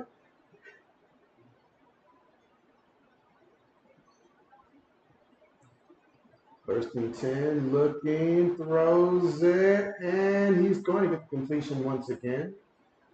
Y'all just let this man move up and down the field here. Again, 12 of 17 for 106 yards here, and JB is regretting including him in any parlays here. Not cool. Let's see, Brady says UConn won the women's and men's basketball championship in the same year in 2014. They did it sometime in the mid 2000s also. And so, absolutely. But good luck trying to have that happen for their football team. Barnes hit there. Is it a fumble? The referees are saying incomplete. JB says it's fumbled.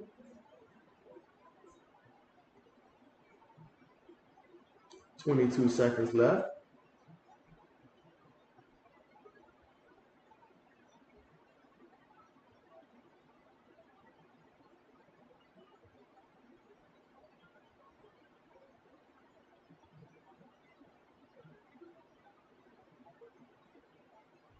All right, so we got 3rd and 1.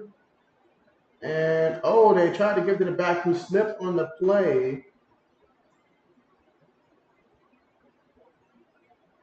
So now 4th down coming up. And Utah's going to burn a timeout.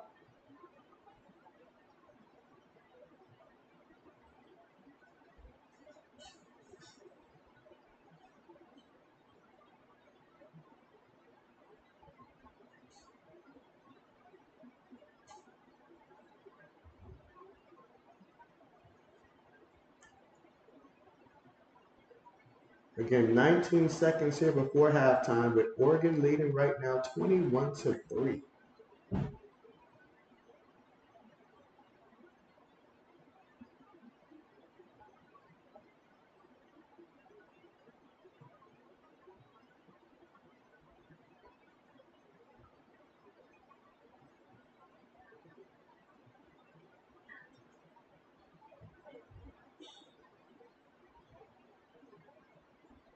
All right, 4th and 1.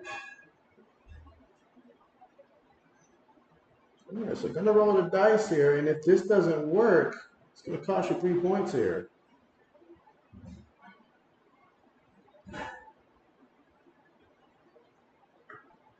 Play fake, throws it, and gets the completion there all the way to the 11-yard line, and a 1st down. Braden says, I don't think they will ever do that to that football team. Braden, that's a bold statement, Braden. Never? Ouch. Yeah, JB wishes that I wish I took the over on this kid.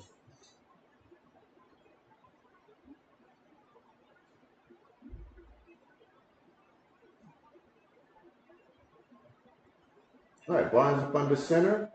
2 receivers, 2 tight ends, 1 backfield receiver going in motion. Barnes throws it, incomplete. Incomplete. Leaving 10 seconds remaining before halftime. 2nd and 10 coming up.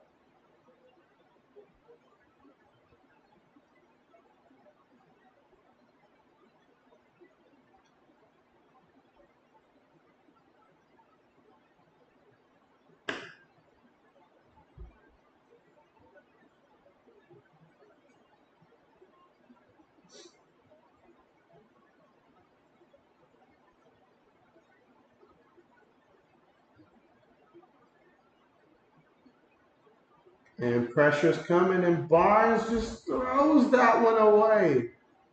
That time they brought the blitz there. They forced him to speed things up, but he just threw that one away there. 3rd down coming up, but there's only 5 seconds remaining here before halftime. And that's going to bring out the field goal unit here for Utah.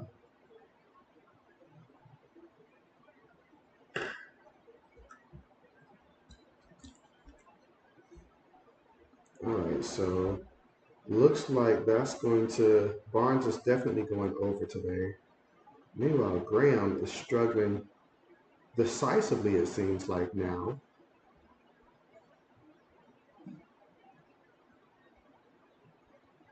And again, this would be a 30-yard field goal attempt, but Oregon called a timeout.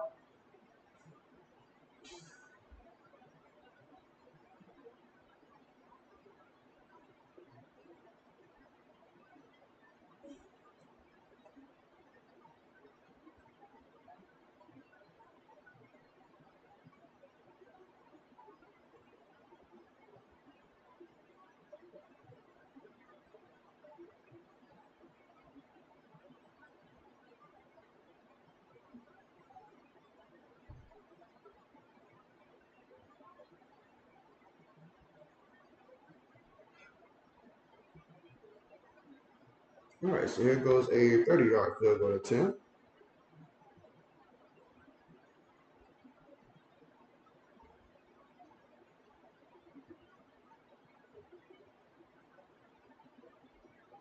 All right, so the kick is good, but there is a penalty. There is a penalty, so let's see what they call.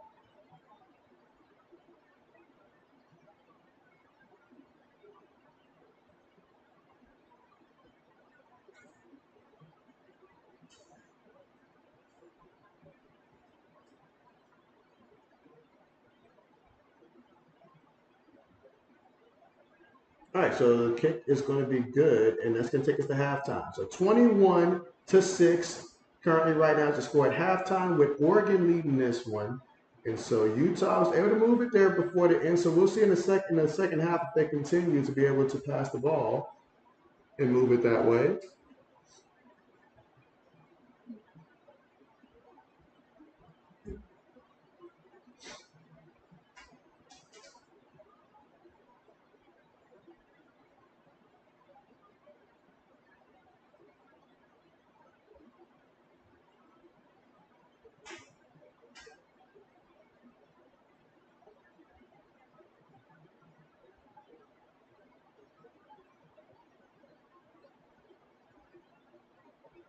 All right, let's see.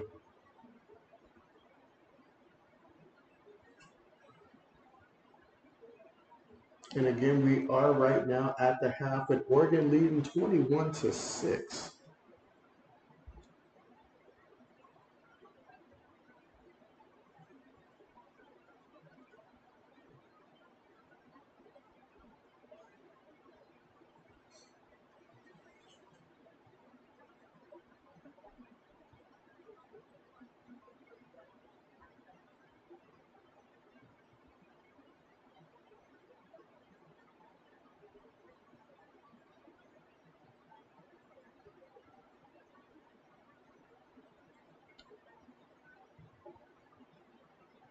All right, let's see.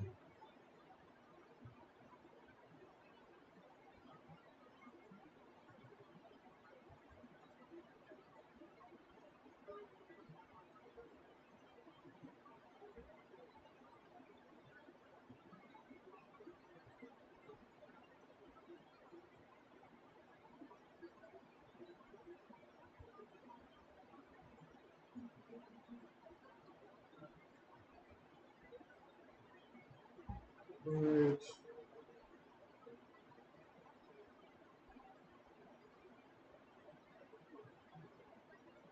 All right, so I just need one more player and we should be good. A lot of guys to choose from here. A lot of guys to choose from.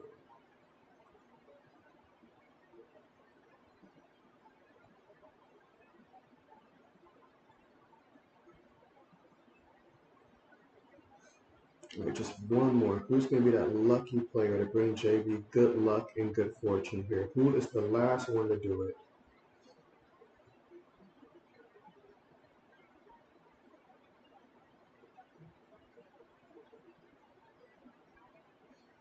Nope, it will not be here. Hmm.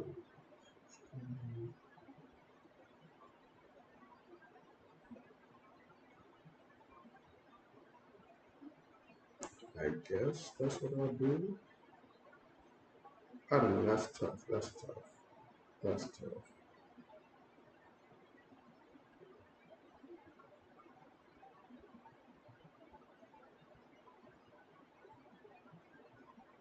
Yeah, JB's just over here making one more quick pick here.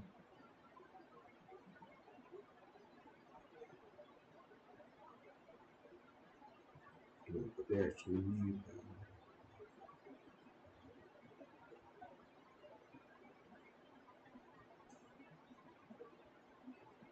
It's insane that somebody gets that many targets.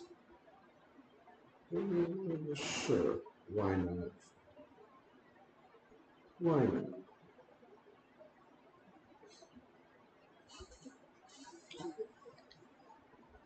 All right, so JB has made his picks, and so combination of what 3 games.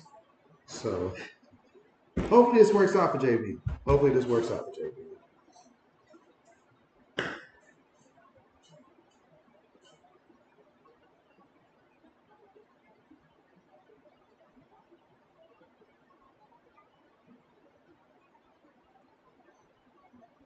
All right, so let's see what else. All right, so that was good. That's going good. No idea what's happening with Taj Davis right now. But again, if you are listening in or if you're just tuning in right now, we are at the half here. And so Oregon's leading 21-6. Bo Nix, 14 of 16 for 142 yards and 2 touchdowns. Meanwhile, for Barnes, he is 13 of 21 for 124 yards passing and interception. Now, Jackson has 7 carries for 18 yards here for Utah. Irving, he's got 6 carries for 42 yards. I'm anticipating Irving to have a big second half on the ground. Took the over on him. Everybody else, I've taken the under that I've chosen.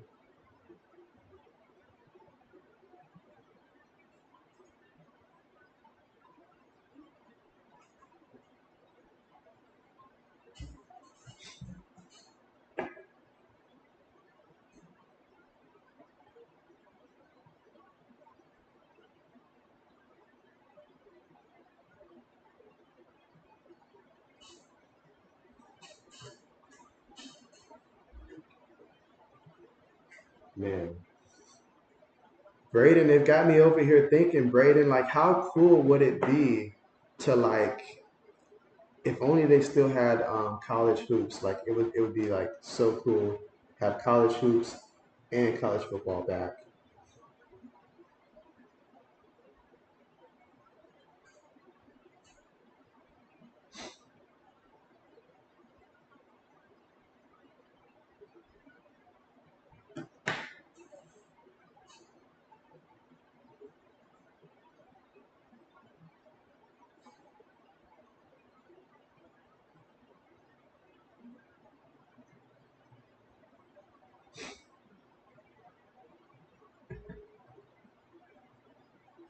Is the UGA game at halftime too?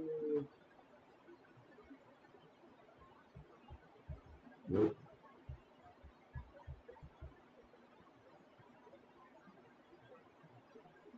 Dang it, Mertz just went ice cold on me. That's not good at all.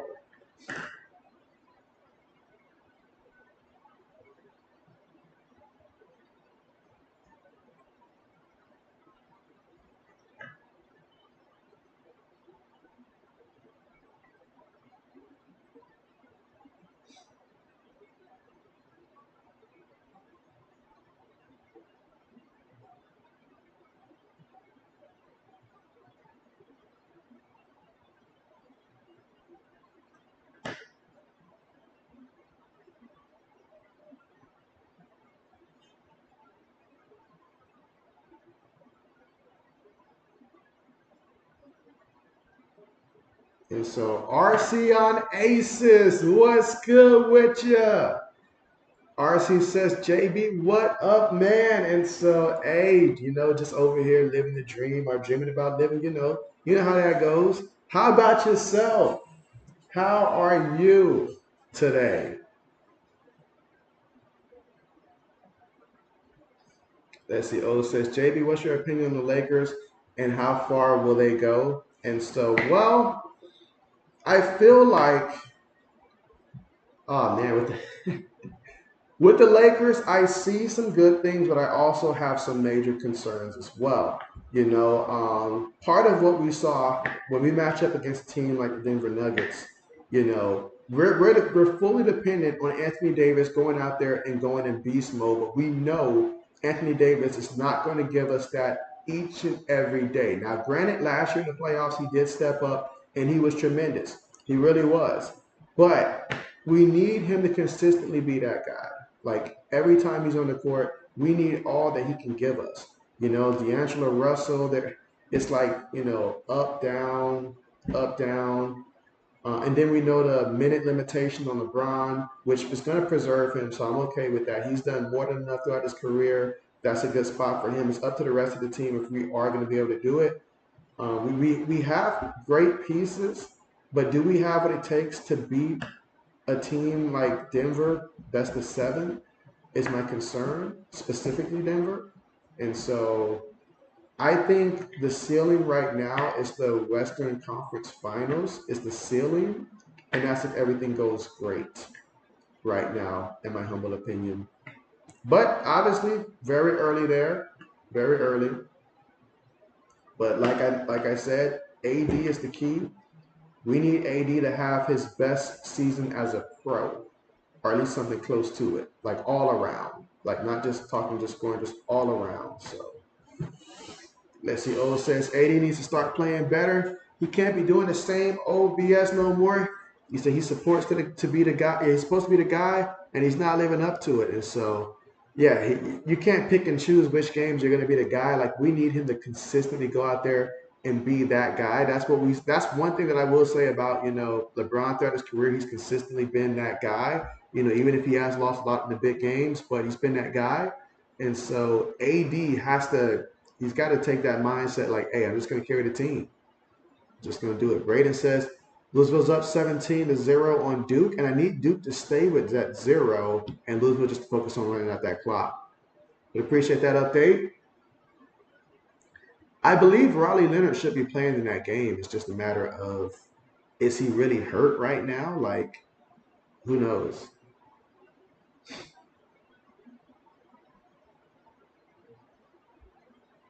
Notre Dame's up 17-0 right now at the half. A lot of teams at halftime right now. Texas up 21-3 over BYU.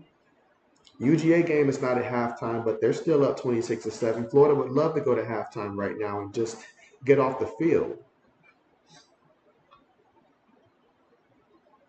I see California's leading USC 21-17.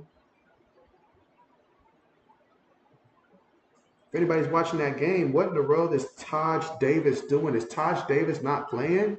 And so Phoenix, what's good with you? Oh, Phoenix, are you out there parading that Kansas just beat Oklahoma? Phoenix says, what up, JB Nation? Braden says, sound like Derrick Henry isn't getting traded. And so that's right. Sometimes you like to keep your prisoners, locked up. You don't let them go. And so that's exactly what Tennessee's doing.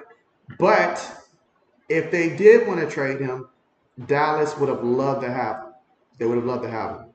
Let's see. RC says, for real, JB, I needed a break, man. You said I got to go right from WNBA season and then directly to the NBA season. The next month is college basketball. And so, RC, that is certainly something that I learned very quickly because at first I kept doing like a lot of sport news and then streaming. And then at some point it's like, wait a second, when do you get the break? When do you get the break and stuff like that to go in there? So that's why I stopped doing the sport news and stuff like that. And I focused on the live streams and stuff. But definitely, it did help that college football did, keep the running clock and stop the, like it kept stopping every time they got a first down. I'm glad they got rid of that just for the sake of being able to stream it and have more energy throughout. But yeah, it does take a toll. It does take a toll. It does take a toll. That's why I do want to add some more streams that just stuff that I enjoy myself, but it also gets views as well, so we can continue to grow the channel. But absolutely, absolutely. Phoenix says, not really Kansas fan, but definitely Kansas State fan. However, happy for Kansas. And so, okay, bet.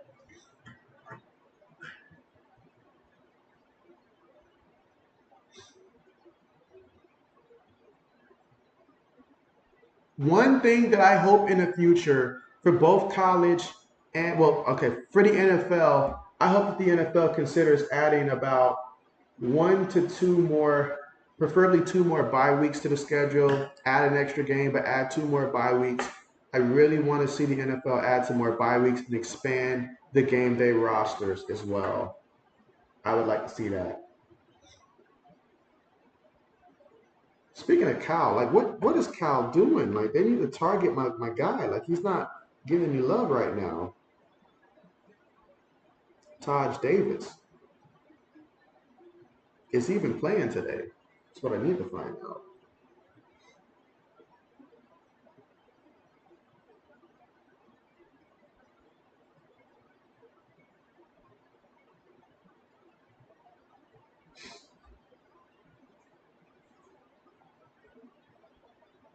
Let's see. RC says, obviously you like doing live streams more. Live streams are more of an instant connection to your audience thing.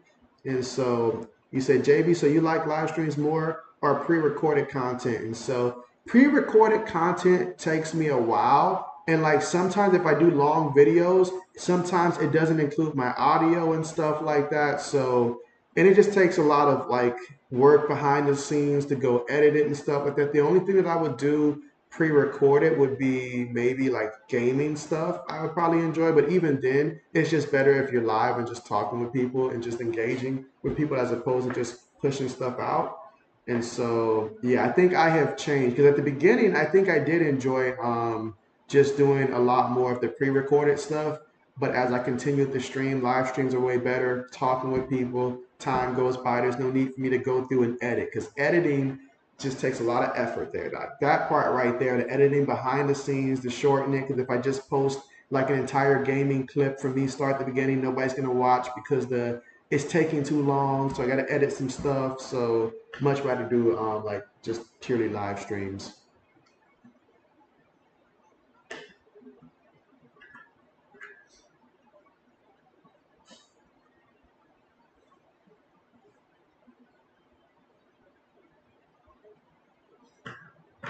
But yeah, I do feel like if I did add like just the whole betting aspect to it, I feel like it would bring more people. Now, I am always conscious though. I realized I learned a while ago, you stream the content that's going to attract the people that you want to have on the channel. That was one thing that I learned once I got to that 1,000 mark. I'd rather have people that's going to, like engage like all of you and that's going to come through and that's, friendly to each other rather than just posting content that's going to draw a lot of likes and stuff, but it's going to also, stir up a lot of like hatred and stuff. I remember I had shared one news. It was a news. I'm trying to remember. I think it was about an Asian coach. I can't remember what team he was on, but this was like years ago. I posted an article about him, and somebody said something in the comment section that just completely turned that post into an entirely like different thing that I wanted the direction for it to go. And so after that, I was like, I'm gonna be more mindful of the type of, material that I put out there that's gonna attract, either the right or wrong audience. Same go for like fight videos because people will watch that, but like fan fights and stuff, but I don't post any more of those. Well, YouTube also doesn't let me add any ads on those as well, but still. So I am more conscious about what type of material I put out there and who is going to attract. I'd rather have 20 good people than 200 people that's just going to be coming in casually and just, causing like crazy mess and stuff like that. So absolutely.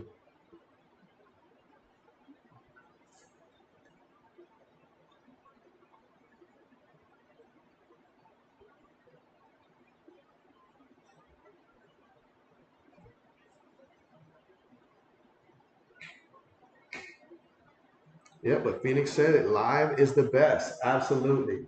Absolutely. No doubt about that. RC on Aces says, you got a troll comment that said, I would love it if you would get off the entire internet.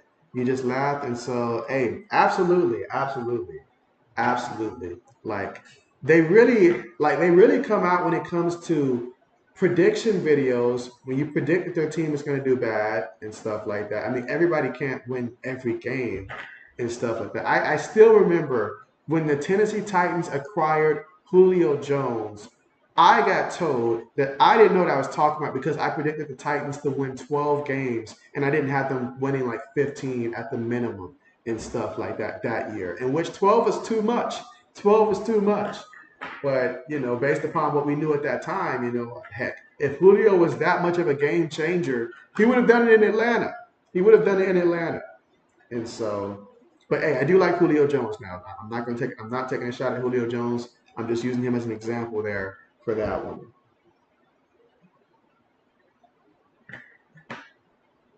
That and mock drafts. Mock drafts will bring them out as well.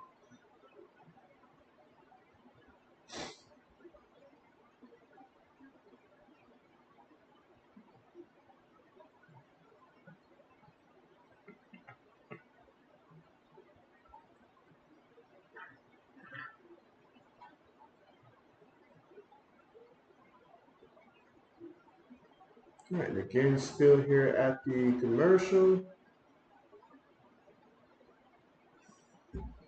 RC says, be right back, and so appreciate the heads up. Absolutely.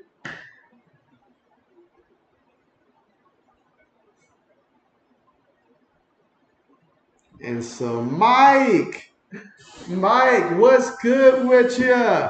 Mike comes in with the King Henry flash across right there.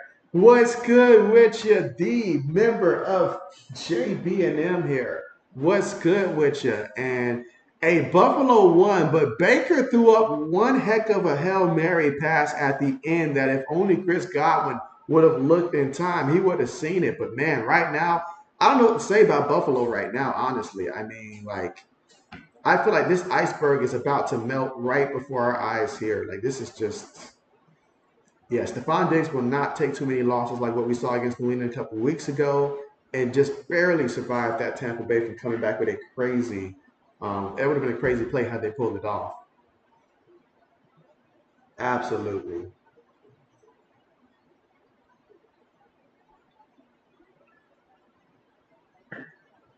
All right, so we got the entire second half to look forward to here. Let's see, Mike says, why didn't Godwin catch that? Because Godwin was not looking for it in time. He just wasn't looking for it in time. Now, let that have been someone like, vintage, prime, Hopkins or something like that. That would have been a touchdown. He just wasn't looking in time. He was spooked.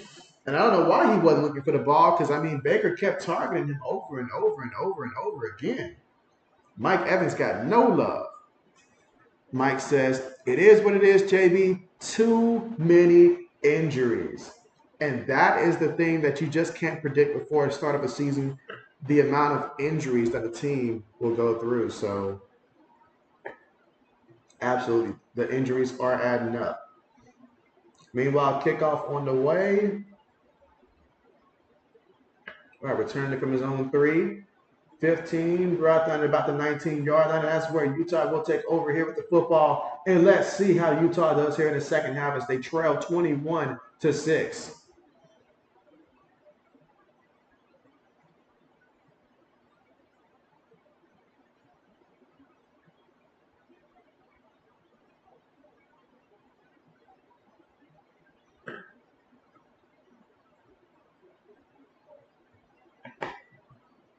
Let's see.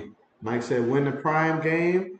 And so, well, Coach Prime will be playing against UCLA. It'll be about 7:30 Eastern time. And so, yeah, we'll be playing against UCLA. Meanwhile, pass there gets the completion. And so Barnes picking up where he left off at. He had a little something going there before the half. He's at 132 yards passing. All right, Mike says, give me your NFL predictions slowly over the course, please. And so, gotcha. Will do. Absolutely. Meanwhile, we've got 2nd and 2 for Utah. Gets the direct snap and picked up about a yard in the play, half a yard.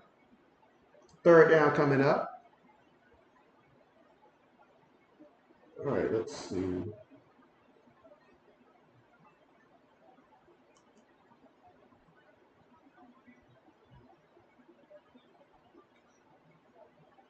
All right, so 3rd and 2. And you see Jackson over there limping to the sideline.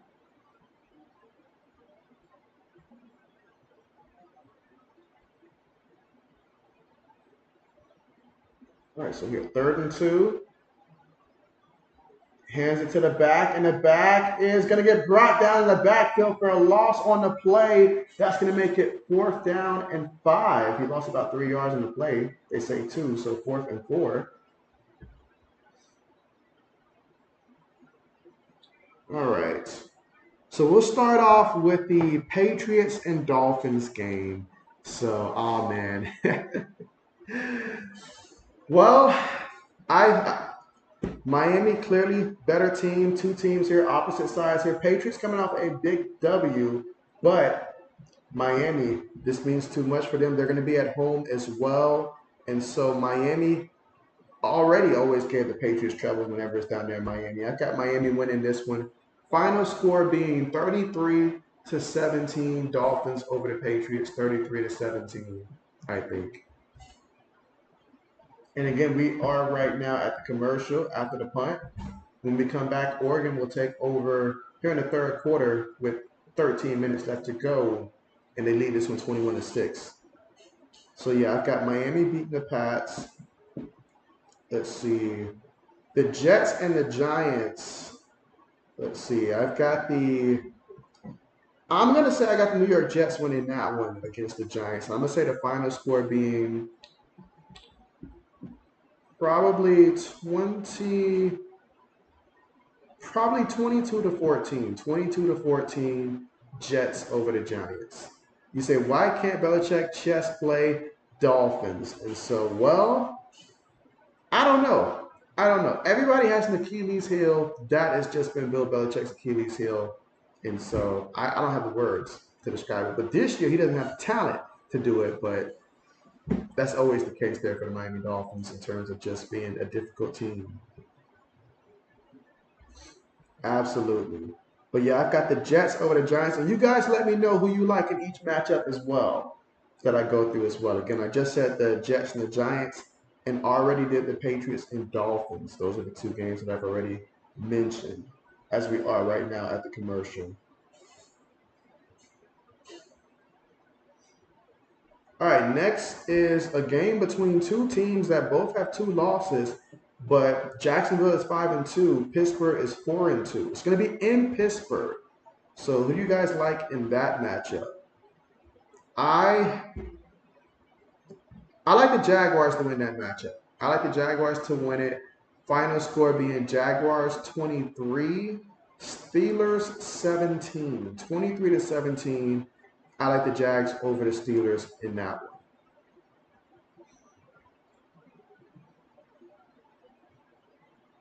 Again, I got the Jaguars over the Pittsburgh Steelers 23-17.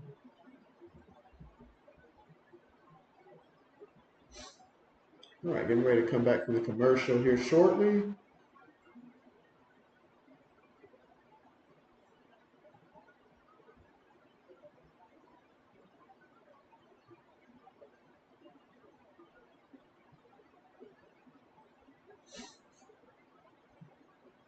Joey Harrington says, I like Bo Nix, he is good. Good old Joey Harrington. Now, there's a name I hadn't heard in a minute. All right, so they hand it to the back. And he's going to pick up about 3 yards on the play. 2nd and 7 coming up.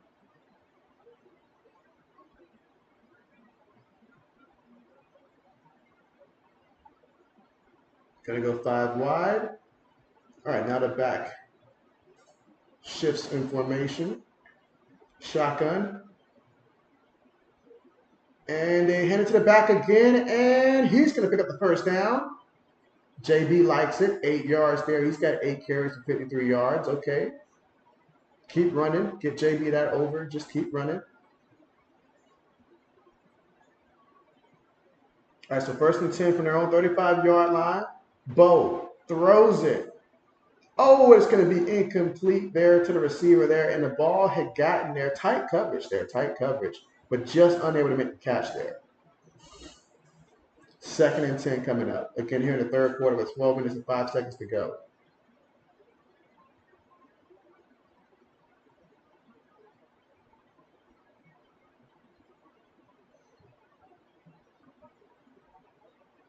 And Oregon is averaging 7.4 yards per play. Utah's averaging 3.8. Quick pass there to the receiver, and he is going to pick up maybe a yard in the play. 3rd down coming up.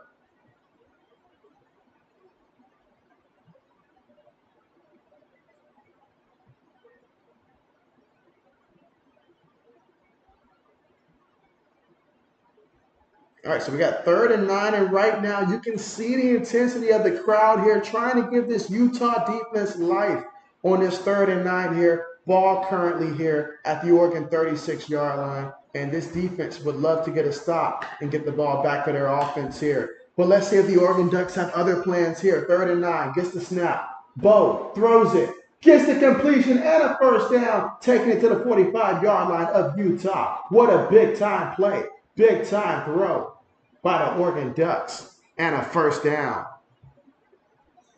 And now they're hurrying up because Oregon, they like to put up points. Bo looking, throws it again, gets another completion. Oh, sorry, he dropped that ball there.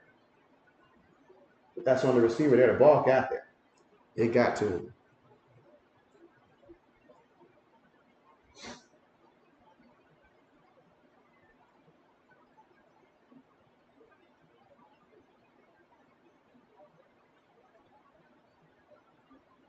So we got 2nd and 10.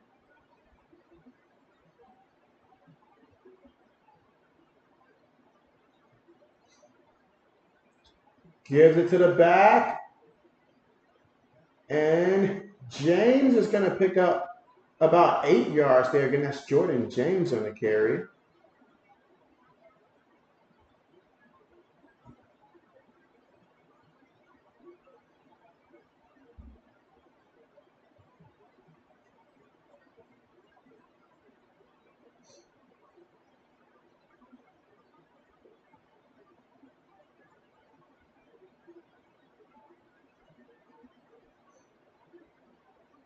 All right, so 3rd and 2.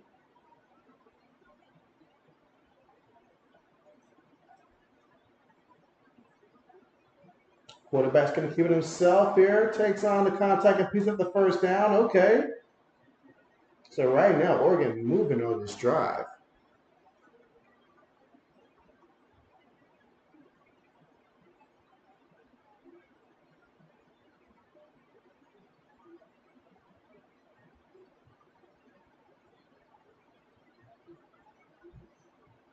Bo throws it. Oh, incomplete. Incomplete there. Tried to take a shot there for his tight end there in the end zone or close to the end zone.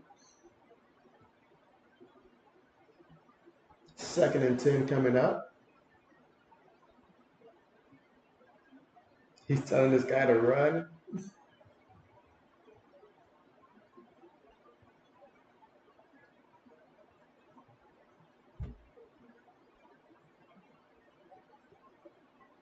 All right, 2nd and 10. Fakes it to the back, throws it, gets the completion there to his receiver. All right, that's going to push him to about that 29-yard line. So we got 3rd and 5 coming up. There's a gain of 5 yards there to hold him, the receiver. All right, 3rd and 5, Utah 29-yard line. Oregon already up 21-6 right now. This could be the one to probably break the crowd's back here if they get into the end zone here. So the crowd is once again urging their defense to try to get a stand here. All right, out of the shotgun here.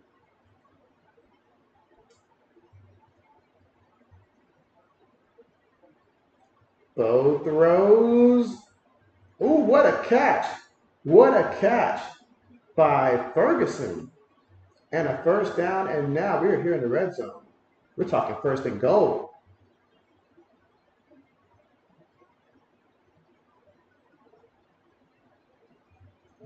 Gets the snap. They're going to hand it to Irving. And oh, man, look at that. That's a 9-yard touchdown there. Bucky Irving. Wow. 9 carries, 62 yards, and a touchdown here. Wow. Let's see. Mike says Bucky Irving for 10.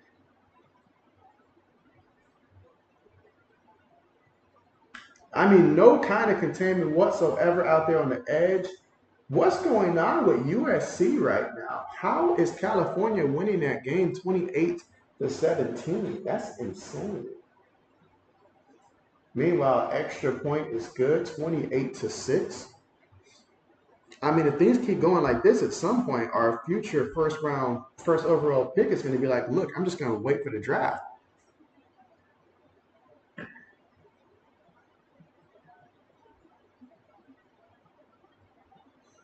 All right, so again, Oregon up 28-6, and we know how they are. They're not going to stop scoring. You say he's actually 5'10", you guess?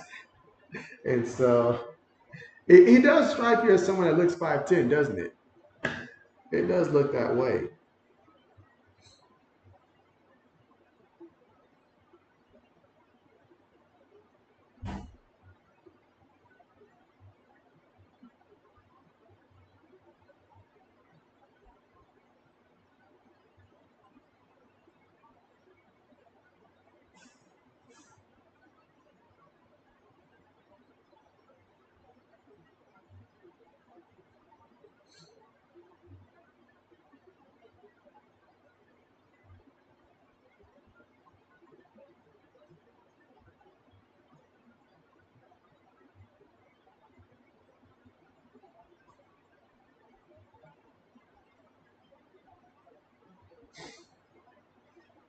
Hmm.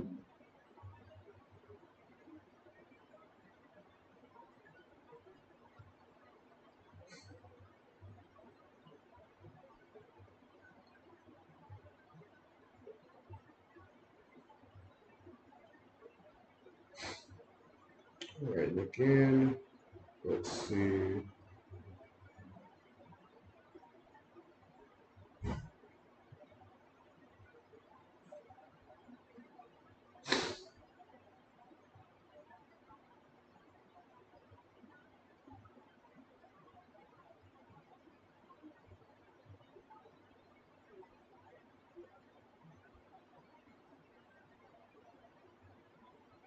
And again, we are at the commercial here.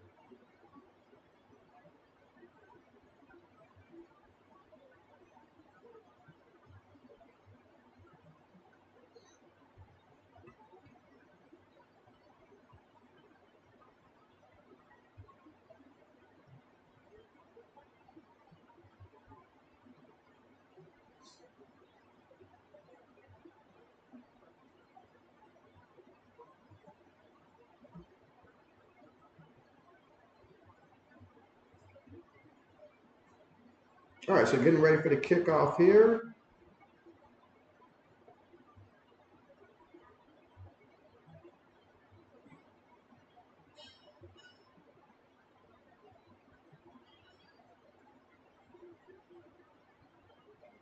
And, ooh, they're going to, interesting play here on the return. Will it work, though?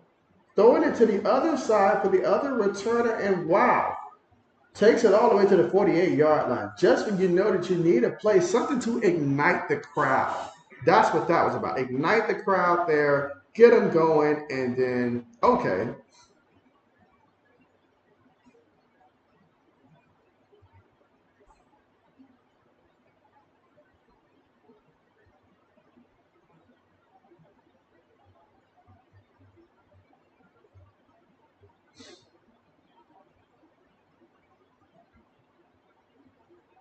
Big time play, though. Big time play. Gets the snap, 1st and 10. Feeling the pressure, throws that. Ooh, did he throw a pick? Did he throw a pick? I think he threw a pick. Ooh, wow. Oh my. Oh my. Oh, what an excellent job coming away with that. That's a clean interception. Clean interception. Wow.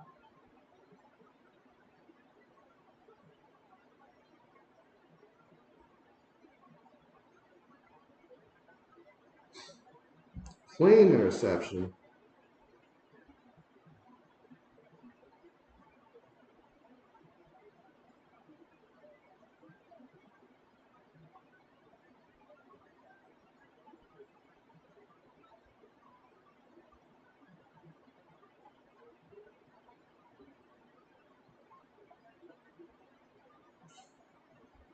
All right, so we got 1st and 10. Throws it, completed to his back. And look at that, as Irving's still moving. Brought down from behind, but he takes it about that 36-yard line there. Nice little catch and reception for him. And again, that was another one there for Bucky Irving. Another reception.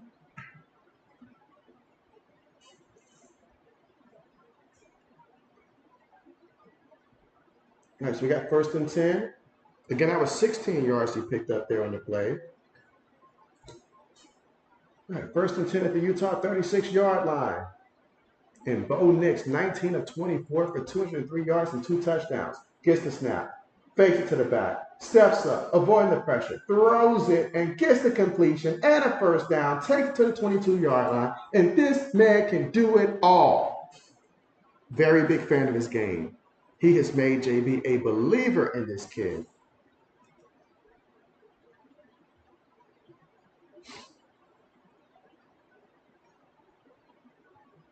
Hands it to the back, and the back. Nice pickup on the play. See how many yards they credit him for on this one. 4 yards. Okay, so we got 2nd and 6 here. Again, 3rd quarter, 7 minutes left to go. And Oregon's trying to score again. Look at the total yards this quarter. Oregon 110, Utah 6. JB says take out Barnes. Please take him out and help JB. But right now, Oregon's trying to score again. Trips to the bottom of formation, gets the snap, hands it to the back, and the back right up the middle there, and that looks to be Jordan James on the carry. Big carry there, 13 yards on the 1st down, taking it all the way to the Utah 5-yard line. He's got 4 carries for 36 yards today.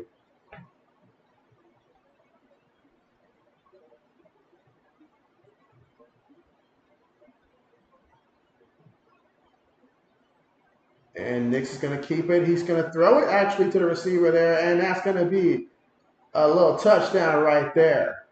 And so Holden gets his, I believe, his 2nd catch of the game here, and an Oregon Duck touchdown.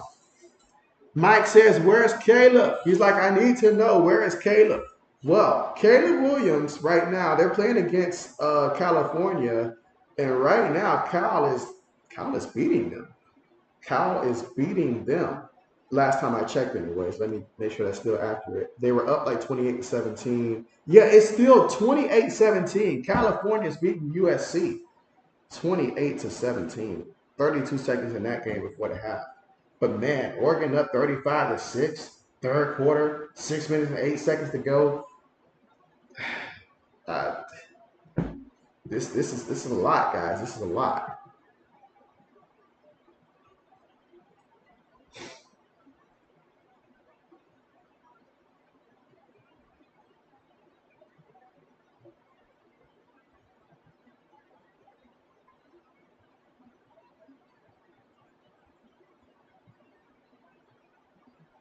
Let's see. Old says, yeah, this game over. JB streaming another blowout. And so JB didn't mean to do it.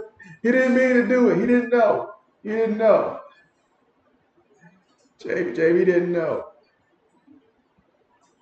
I mean, considering all of this stuff, I probably would have been better off just doing the early. I'm trying to think. All the games that I considered, it was just that. Let's see. Mike says not playing. And so Caleb should be playing. Caleb, last time I checked, I don't know if he got hurt, but he was playing earlier. So let me look and see. I hope that's not the case. I sincerely hope that's not the case because I took the over on him. So I sincerely hope that that is not the case with Mr. Caleb Williams. Caleb Williams, he's playing. You had me worried there for a second, Mike. But yeah, Caleb is playing. He's currently looking at his numbers right now. He is 15 of 26 for 196 yards passing, 1 touchdown, no interceptions. He's also got 5 carries for 26 yards as well. It's just USC's got no defense. USC's got no defense. I mean, we already knew that, but they really got no defense.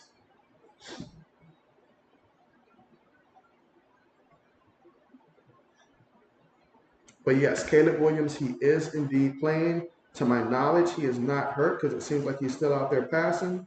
So there it is. Meanwhile, I just need that Louisville and Duke game to continue to be low scoring. Just continue to, just run that clock, baby. Just run that clock. That's all they need to do.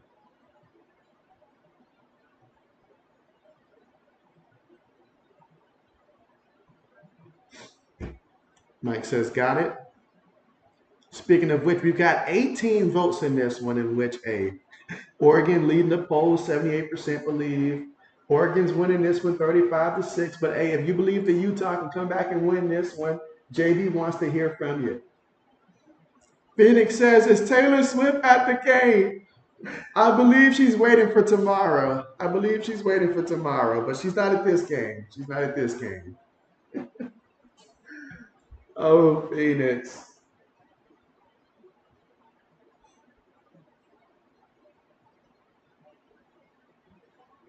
She might be hanging out with Lewis, as far as we know. Meanwhile, kickoff, no return.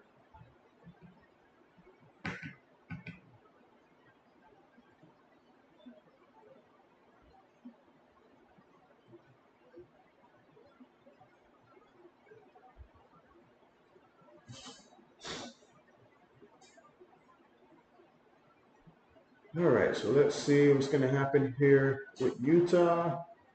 In which last time out there, I mean, Barnes just threw a pick. That was his second interception. He lines up under center. They hand the ball to the back. He's going to pick up 5 yards here. Not a bad idea to get the ground game involved. JB likes that idea. Keep the clock moving because this one's bad. This is bad. Mike says, love Taylor. Mike said he's a part of Taylor game. Let's see. Phoenix says, it's nonstop talk here in Kansas City, kind of ridiculous. Phoenix says he's had enough. He says he's had enough of this.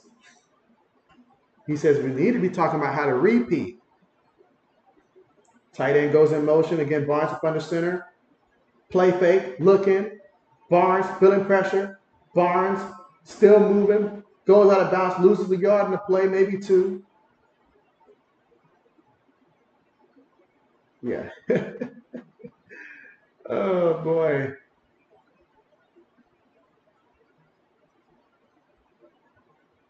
He actually lost 3 yards in the play there. Yeah, I mean, right now, Utah has been non-existent offensively in this third quarter.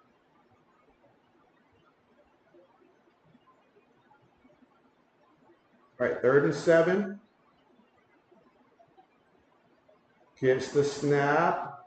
Looking, throws it. And oh, incomplete. 4th down coming up.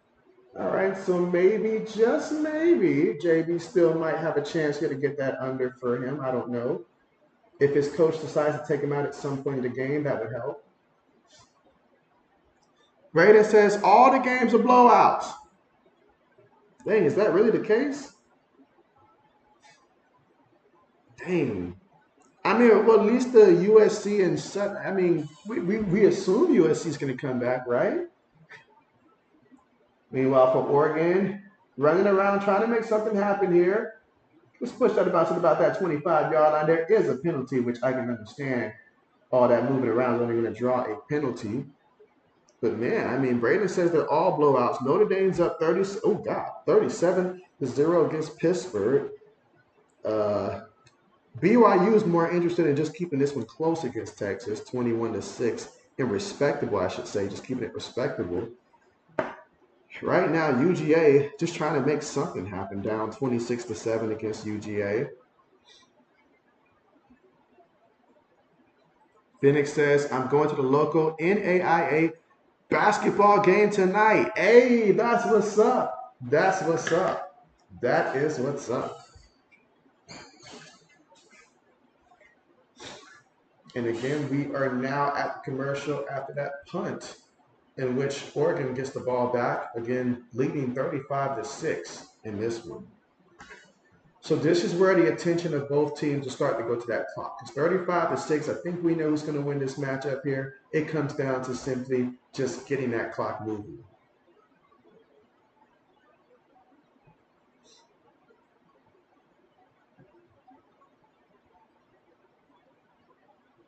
Dang, Braden. I mean, you look at these games on paper, I really thought they had a lot of potential, especially since the early games were pretty much good games. I mean, even Indiana fought Penn State really good.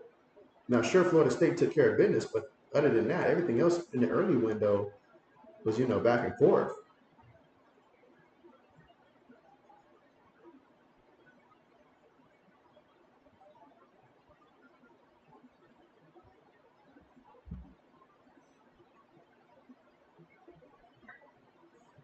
What else does JB need to happen?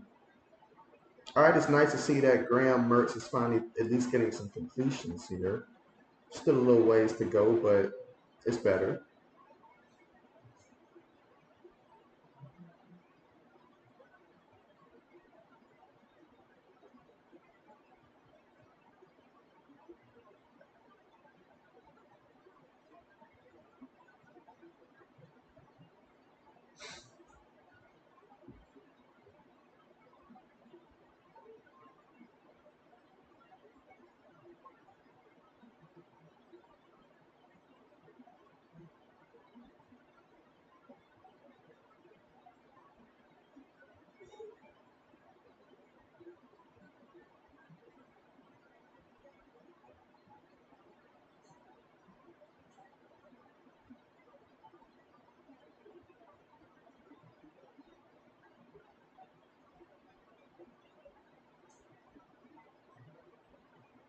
What kind of commercial is...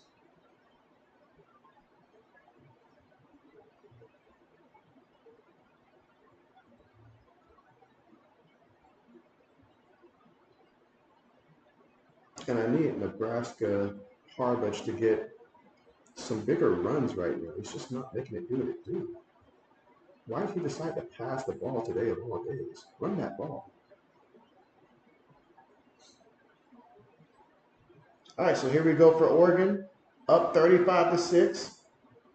Again, third quarter, 4 minutes and 39 seconds to go. Gives it to the back, and the back following his blockers there. He's going to pick up about 6 yards on the play. 2nd and 4 coming up. He's got 11 carries for 72 yards on this one and a touchdown. Bucky Irving for the Oregon Ducks.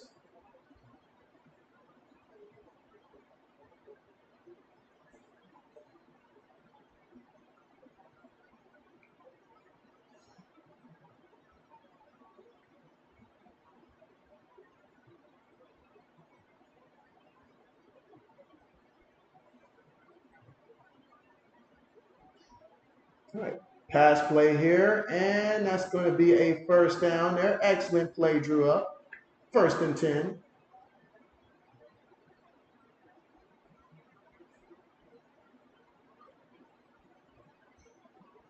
Yeah, I did not expect this game to take this type of a turn today, guys. Did not. I thought we were going to have ourselves a game here, a matchup, but whew, Oregon, look at here.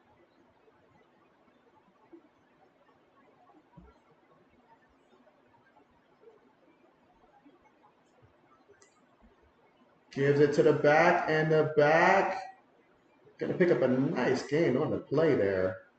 70 yards they credit him for here. Leave 6 yards.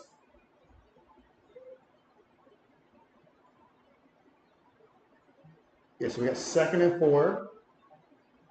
All right, I just need about another 7 yards from him. Don't lose any yards. All right, good. He picked up a yard here. He's got 13 carries now for 79 yards.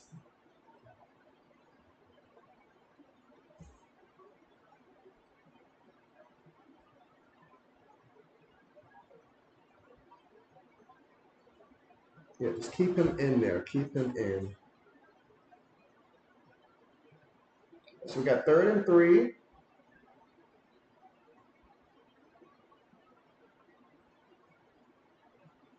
Throws it incomplete. Incomplete. Oh, he was fired up about that. I like that. I like that. Even if your team is up like that, still keep that same intensity. I like it.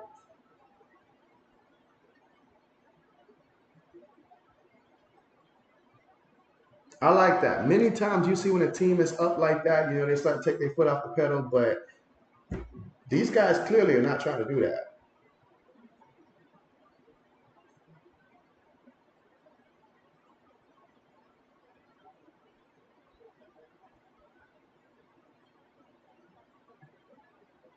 Punts the ball.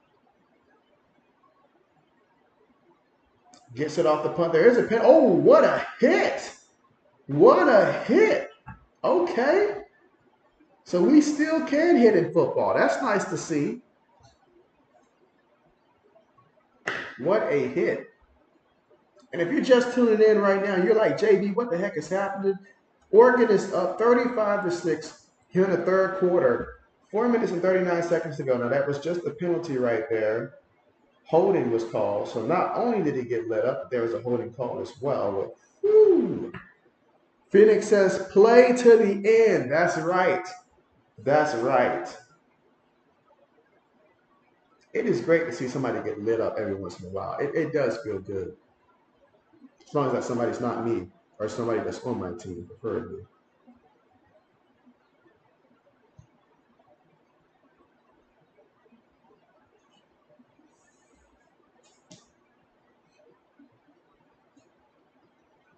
All right, 1st and 10. Gives it to the back, who's going to lose a yard in the play. And right now, it honestly feels like Utah, they really just want this game to be over. Like they want this game to be over probably more than Oregon does. Oregon's trying to score. Utah's trying to run that clock.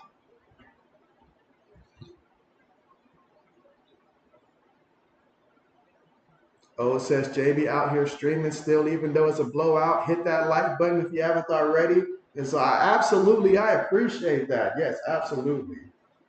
Throws it, gets the completion. He's not going for many yards though. JB saying hashtag put in the backup quarterback now. Take out Barnes. So that way, I mean, there's no reason for him to stay in there. No reason. Because I took the under on Barnes, so I'm going to need Oregon defense to continue everything that they've done in the third quarter. Just continue to do that the rest of the way. All right, but 3rd and 7. And Utah's looking, throws it, incomplete. That's going to bring up 4th down here. I don't know which receiver he was throwing for, but 4th down coming up. Phoenix gave it a thumbs up. Appreciate that.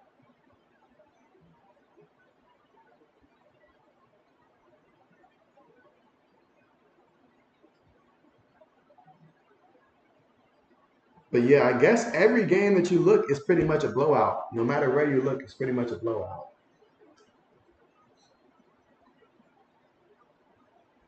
That's on the way. Fair catch symbol at the 35-yard line. So that's where the Oregon Ducks will take over here with the football, as they already lead this one 35-6 and looking to run out the remainder of this third quarter and take us to the 4th. I just need them to keep Irving in the game at running back. Let him get at least about, preferably maybe 5 more carries before you take him out. Let him get to 20 ideally, but let him get 5 more carries at least. That should get me at that over. Unless he can just pick up 10 yards on the first carry here. That'll make JB happy.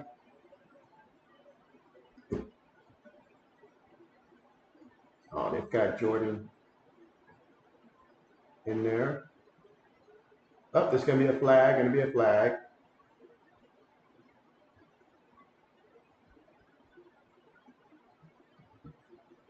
False start in the offense. Going to back them up.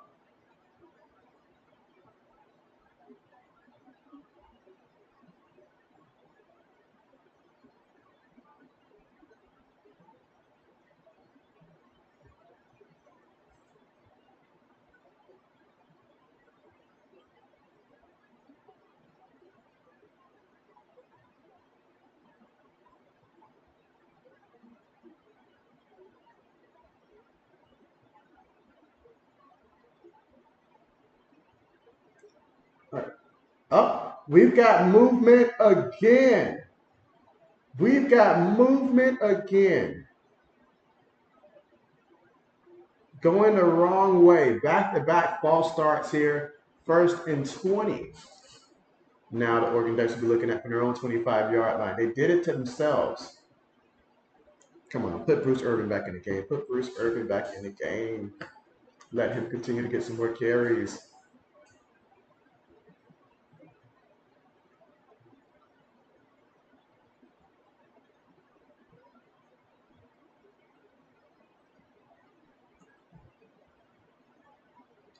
And they hand it to the back, who is going to pick up 2 yards in the play. Second and 18 coming up.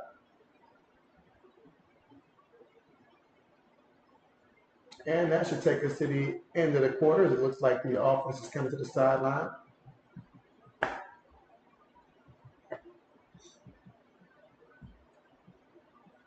Again, 35-6 right now. Oregon Ducks over Utah. Both teams 6-1. Utah's at home, and it's not every day they get embarrassed like this at home.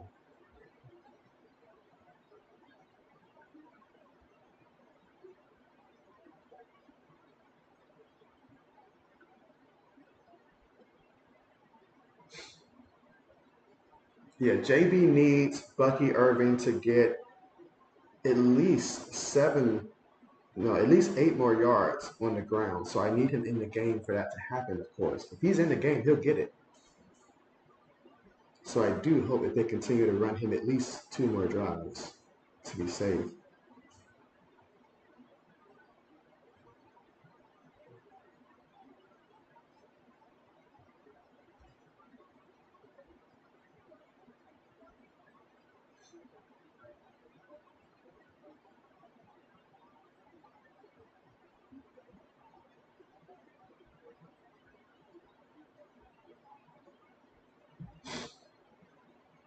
All right, but we got 22 votes in here. Okay, so Oregon strong dominance, which I certainly understand that. 1 quarter left.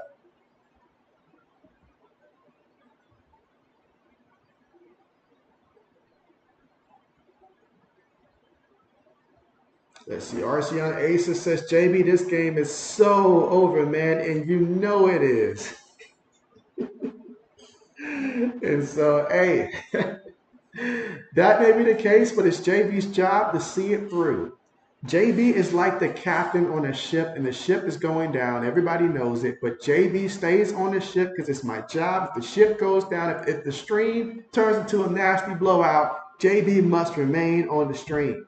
That's just like the rules there. So,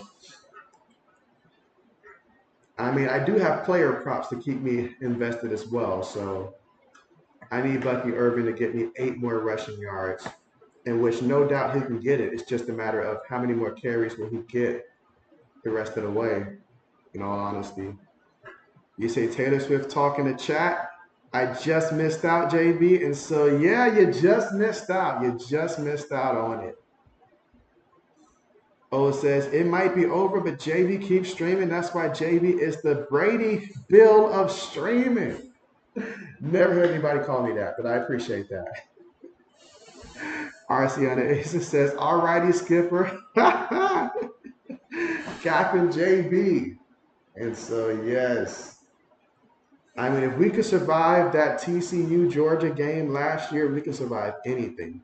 That by far had to be the worst blowout that we encountered on a live stream that I've done, was that championship game between Georgia and TCU. That had to be the biggest blowout.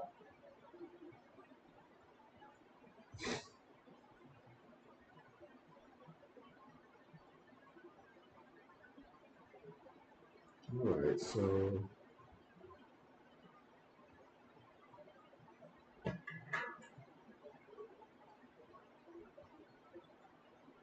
again, when we come back, Oregon with the football, 2nd and 18.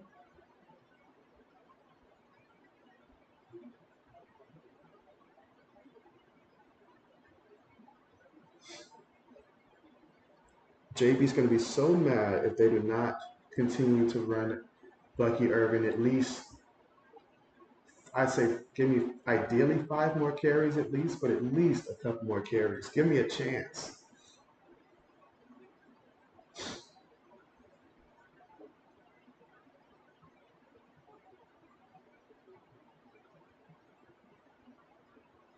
All right, so getting ready for the start of the 4th and final quarter here. So in the shotgun, I think Bucky is in the backfield. If he can just get me about 10 yards in this carry, JB will be happy. Gets the snap, fakes it to the back, still looking to throw, gets, oh, incomplete. Incomplete. 3rd down coming up there. I thought he had him. Thankful he did not throw a pick, though. That would have been Crushing.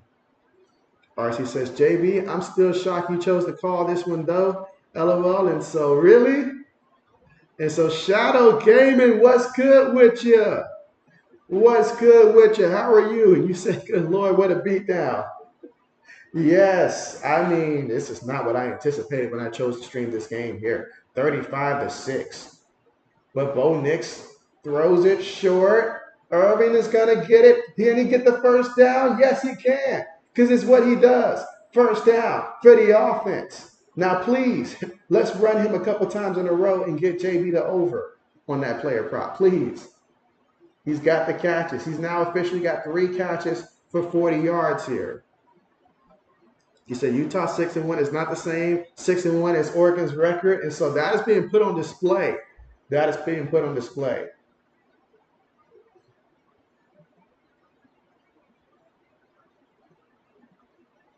All right, so we got 1st and 10 here, out of the shotgun, and with Oregon up 35-6, they're still passing aggressively.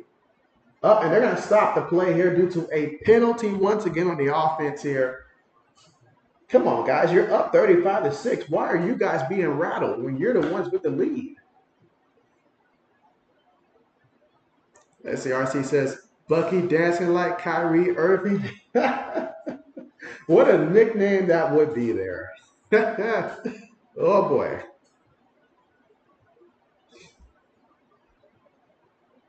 Eight penalties here against the Ducks, 58 yards. All right, so now they're going to go. All right, so Bucky goes in motion. 5 seconds down the play clock. Fakes it to him, throws to the receiver, gets the completion. All right, that's going to make him. Now we're going to be looking at 2nd and about 4. That pass completed to Franklin there. Picked up 10 yards on the play. He's got 8 catches for 99 yards and a receiving touchdown today. Pretty solid numbers there. Again, Bo Nix, 23 of 30, 252 yards passing and 2 passing touchdowns. If there's one thing about Oregon, they continue to run their offense, it seems. Irregardless of what the score is, they're going to go out there and run their offense. Shadow says, I'm good taking a break from streaming to reset the mind and reset on what I want to do. All right, well, what are you considering? Meanwhile, they give it that time to Bucky Irving, who picks up 4 yards on the play. He's got 14 carries for 83 yards. So JB's like, keep on, just keep on, just keep on keeping on. We're going to get there. So that's 83 yards rushing.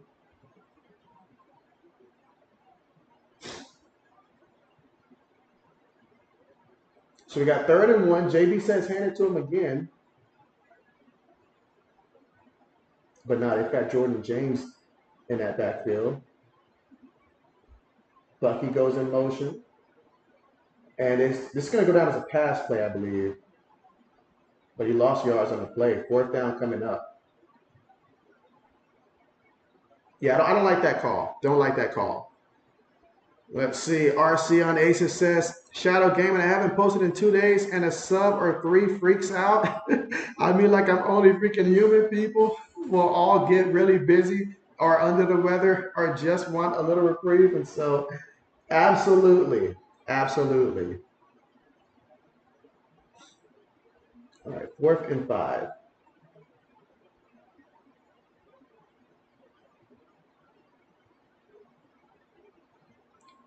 That's on the way.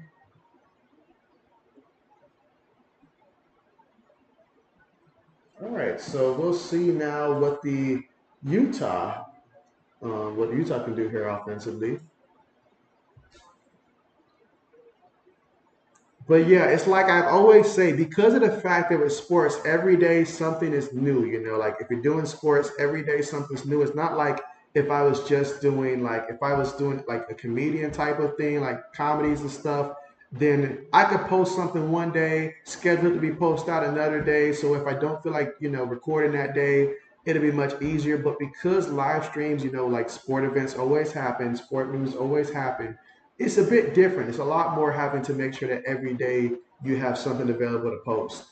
So let's see. RC says, JBC, you have like a set schedule, so nobody looks for you daily or every other day. And so that's true. That is true. That is one thing that JB did do. Even when I was streaming on Twitch, which was not too often, but just a couple of times I did put a schedule out there. and stuff like that, to try to set expectations and stuff like that. So that way, one, people can set their schedules to know when you're supposed to stream and stuff like that. So yeah, I mean, if you can set the schedule and you know when you're going to be streaming ahead of time and you want to set some time, then sure, feel free to do that for sure. But yeah, other than that, that's what I would recommend. That's what I would recommend.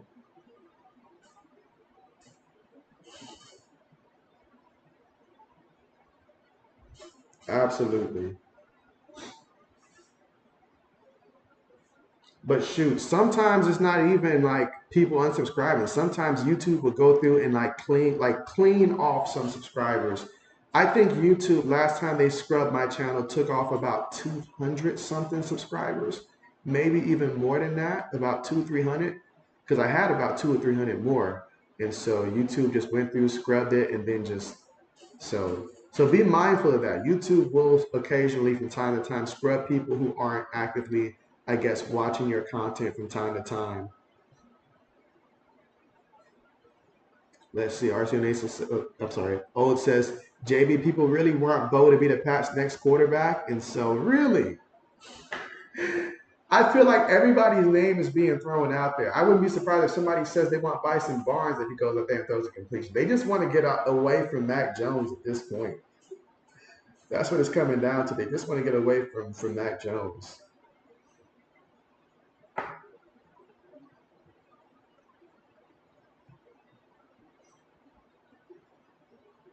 RC Nation says WNBA fans always talking about more people should watch. But what I've noticed, JB, is only a few WNBA fans support the NBA content. And so, huh, gives it to the back and fighting forward. Their excellent job. Picks up about 8 yards on the play. And again, Utah is well aware that Oregon has no problem running up that scoreboard. So they're like, let us shorten this game. Let us do it, which JB appreciates. 2nd and 2 coming up.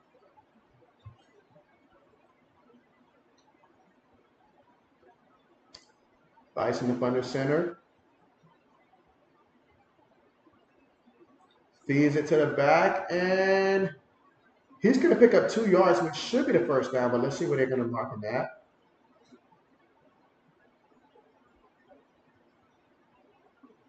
And that is Jaquindon Jackson on the carry. Picked up 3 yards there and the first down. O says, understandable about getting rid of Mac Jones, but just to get Mac Jones 2.0 with Bo is crazy. RCN Nation said, most of my audience are WNBA and women's college basketball watchers. They get quiet when I start talking NBA. You'd think since the NBA is more popular, shoulder shrugs. And so you would think so. You would think so. But maybe hey, I would imagine that their fan base is a bit more tailored towards, just anti-NBA, pro-WNBA, I would think. Because if there's someone who's a fan of both and stuff like that, then I'm trying to think. If they're a fan of both, I don't know. I don't know. From my experience, it has been tough to try to get some NBA guys to watch WNBA because when I was selling tickets at the University of Alabama, Birmingham, back when I was in graduate school, and then shortly after that, it was it was so tough to just get people to just be interested in it, honestly.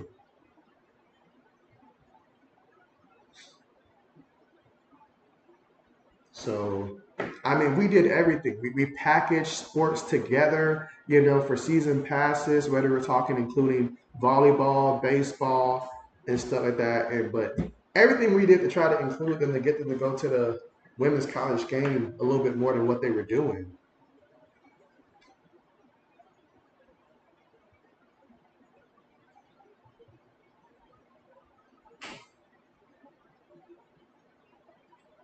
All right, 1st and 10, 9 minutes to go here in the fourth. Bison, feeling the pressure. He's looking to run. He is running. He's still running. Goes out of bounds at almost midfield. Will that change life for this team? No. But I'm happy to see the kid take off and run, though.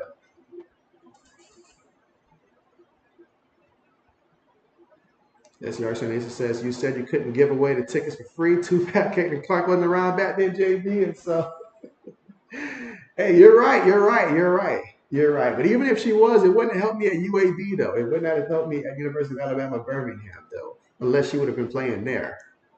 He said, one thing about your boy, though, I'm going to talk about what I want to. And that's the key. That's how you prevent burning out. You got to talk about what you want to talk about. You got to stream about what you want to stream about. I tell people this all the time. Like, sure, some things might get you more clicks and views and stuff, but ultimately, you got to talk about what you're passionate about because they're going to tell the difference. Where if you're just talking about something that you have no idea, or if you just don't really too much care about it, that's something that they're going to be able to pick up on. But if it's something that's just your comfort level, then hey, it'd be cool. It'd be cool. I've seen people on Twitch stream playing Donkey Kong Country. You know how old Donkey Kong Country video games is? I'm not talking about the like up to date one. I'm talking about like going back to the ones that was in the 90s and stuff like that. Like that's a game that I first started off playing, my first few couple video games and stuff like that. And yet I see people still in 2023 streaming that just because that's what they enjoy and stuff like that. So it's about doing what you enjoy. Bison throws it. Incomplete. Incomplete there. His receiver just couldn't handle it. Just couldn't handle it.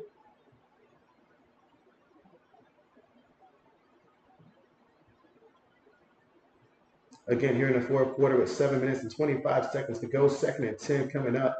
And right now, Bison Barnes just trying to figure out how to make something happen here. RC says the unwritten YouTube rule says talk about what your core audience wants is a double-edged sword because it will if you always make the content you think they want, you might not be as excited to talk about it. That's true. Throws the ball there, gets the completion. He's going to be brought down here, 3rd down coming up. All right, defense. I think now's the time to get a stop. I don't need this kid going over.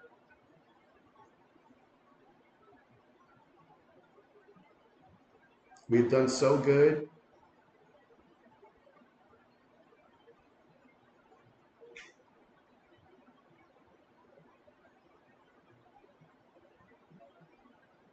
Oh, that went down as a carry. Okay, so my bad. That actually went down as a carry there. Okay. 3rd and 2. Gives it to the back. Gets the 1st down. Okay. It's about that 31-yard line. All right, I still need Bucky Irvin to get me about how many more yards do I need from him? I just need 4 more rushing yards from him. So let's see. Phoenix says, my brother still gets down to some Donkey Kong Country. Really? I have honestly thought about streaming myself on Twitch, Donkey Kong Country. I've tried a few things that I still enjoy playing from way back in the day. And so RC on Aces says Donkey Kong Country, Duck Hunt. That's right. That's right. Super Mario Bros, Tyson's Punch Out. Those were some of the first games I played, JB. And so, hey, there it is.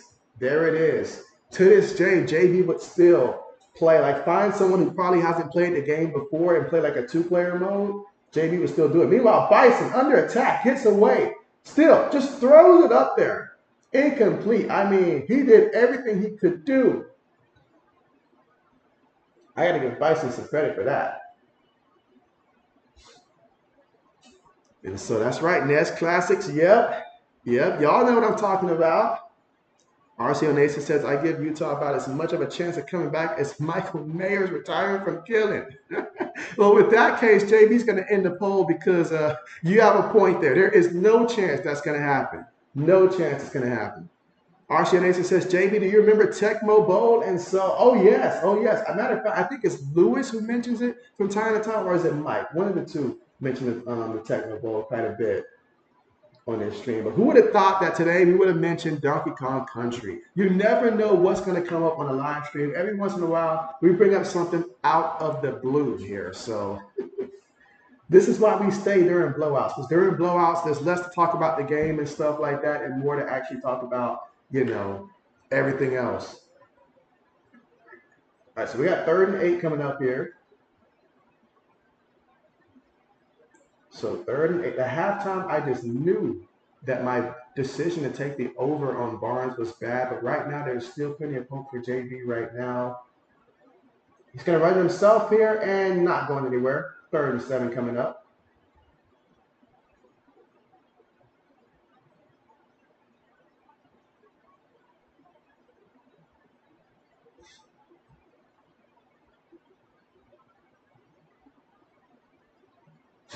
Just how many yards does Graham have? I need more from Graham Mertz, but that's okay.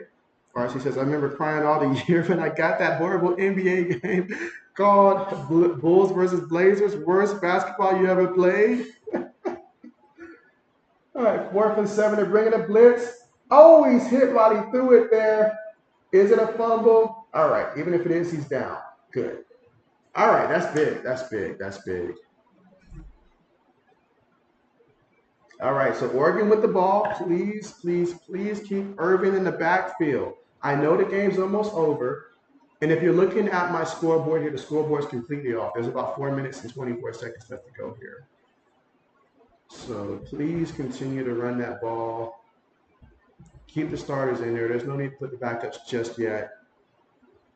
Let's see, RC Nation says Utah look like a dang Pee-wee team right now. This is not what I expected here at all. Like this turned ugly. This turned ugly. But JB will cry if he does not get me the 4 yards that JB needs. There's two things that I need right now. I need for the Virginia-Miami game to end. I don't need Malik Washington getting another reception. I don't need that. One more will mess me up, but I also need Bucky Irving to get me 4 yards on the ground. So I hope that they will let him still run the ball and give him another carry, at least one more carry, and let him get at least 5 yards on the ground. Then JB will be happy. RC Nation says they used to move on that game. You said like hops, like hoop stick figures in quicksand. In quicksand, wow. That's an image right there. That's an image right there. Wow. All right, so there's no doubt Oregon's going to come out and they're going to run the ball. I just need them to run the ball with my running back, Bucky Irving. And I hope the coach allows him to go out there and get 100 yards on the ground. You know, it's a serviceable thing to do. You said they would move around on the courts like slow-moving robots, just simply agonizing. I couldn't even make shots with Michael Jordan, JB. Wow, if you can't make shots with Michael Jordan, then the game just ain't right. It just ain't right. It just ain't right. Oh, man. I mean, I remember back in the day, even when they had like the other NFL games, obviously, you know, NFL Blitz, you know, NFL Fever. I remember NFL Fever, NFL Game Day. You know, to think that once upon a time there was multiple titles for the NFL before the NFL decided to just exclusively give it purely to Madden, which really hurt the ESPN 2K series because it was a great series, great series. All right, come on, Oregon, don't do JB wrong, don't do JB wrong, don't do JB wrong. Keep Bruce Irving in that backfield and let him. If you give me 2 more carries, if you don't get it in 2 more carries, I understand.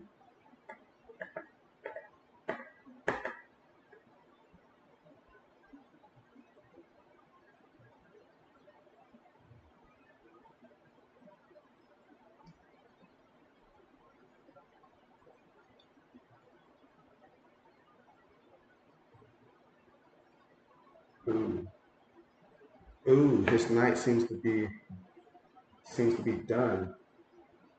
No, this is not what JB needs. No. 1st and 10. And they're gonna feed it to the running back, which means JB's not gonna get the over. So this is gonna cost JB here. This is gonna cost JB. The chance at 1K, because Irvin's not gonna get another touch. He's not gonna get another touch. RC says, now NBA Jam was awesome and great, super great arcade game or play on a big screen at home. And you say he's on fire. Yes.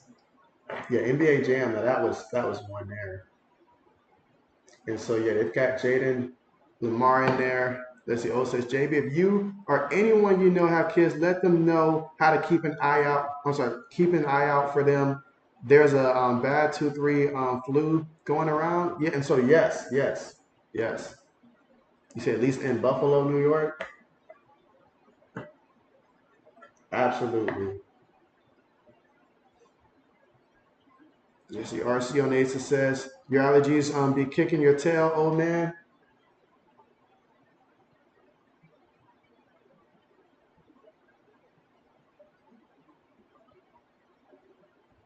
The one time JB does not like doing overs, but the one time I get him over, he takes out Lucky. Oh man, this hurts. This hurts.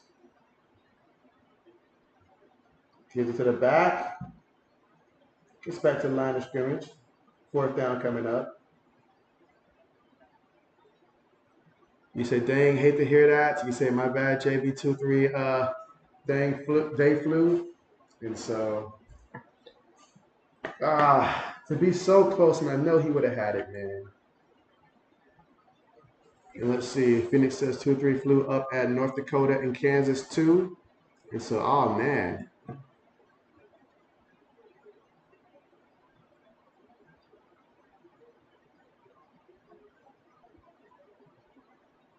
Well, JB once again, one off. Punts on the way. Well, maybe Graham Mertz can go ahead and at least salvage something today. I guess at the 15.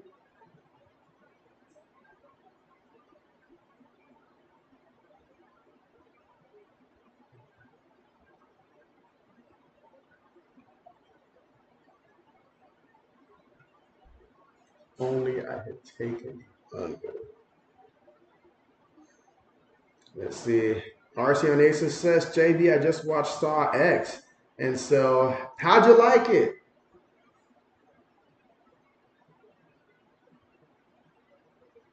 All right, so JB's just checking stuff. Man, Notre Dame is putting a number on Pitt right now, 51-7. Wow.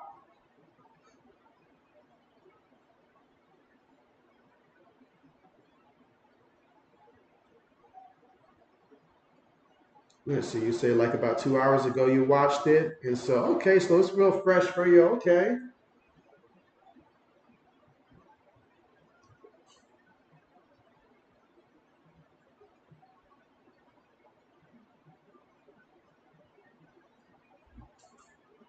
I feel like the last 2 years on Halloween, I've streamed on both Halloweens, but I feel like the Vikings have been at least in one, if not both. I feel like the Vikings and the Cowboys that they played last year on Halloween, if I'm not mistaken. Oh, Bucky Irving. Tell the coach to put you back out, but just put yourself back in there, dang it.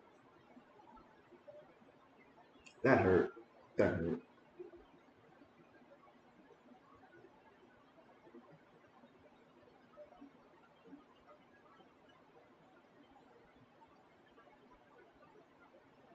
All right, but we got about 2 minutes left to go in this game.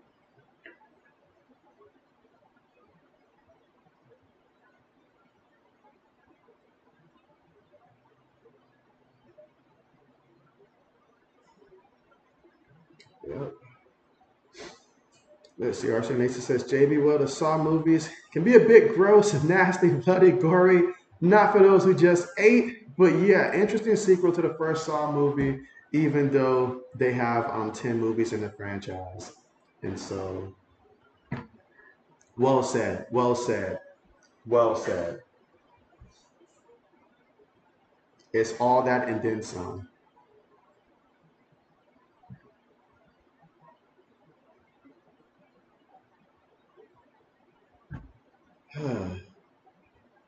Bucky, Bucky.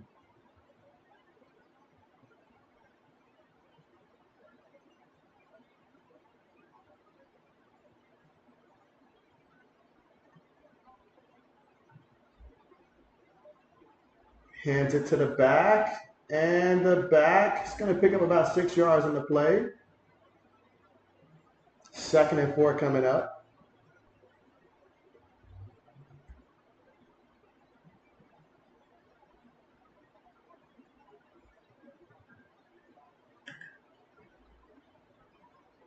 Let's see. RCO Nation says, JB, does Colorado play UCLA tonight or when? I believe it's 7:30 Eastern time. 7:30 Eastern time, I believe, is when Colorado plays UCLA. And you say I don't keep up as much since the NBA started, and so yeah, I believe 7:30 Eastern time. Ooh, what a nice move by the back. Still running. Gets pushed out of bounds at about that 35-yard line. So excellent job. Get that first down. He went in, spent, went out. There was nobody outside. Way to make it do what it do. Oh man, this would have been so perfect, y'all, if JB would have just had this. Oh man.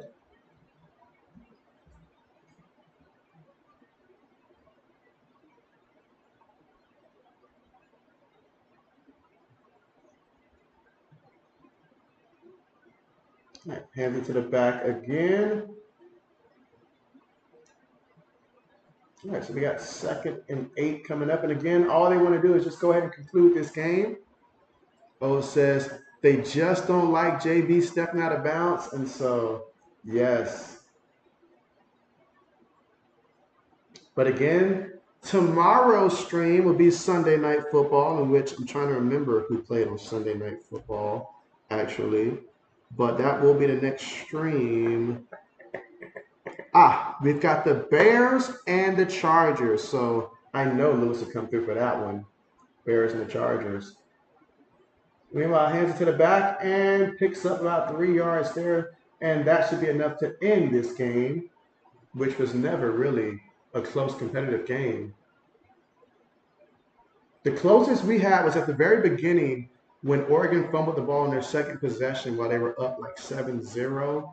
And then I think Utah got like a field goal out of that. But after that, it's been all Oregon. But that's it. That's a wrap. That's all she wrote. And so this one is finalized and completed. And so thank you guys so much for joining me here on this stream. It's been a pleasure. Hope you guys enjoy the rest of your day. And again, next stream will be tomorrow, Sunday Night Football.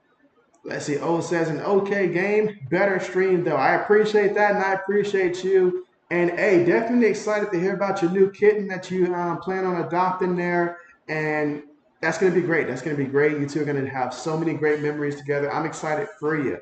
I'm excited for you. But yeah, you guys take care. JB's going to go ahead and call it a stream here. But thanks again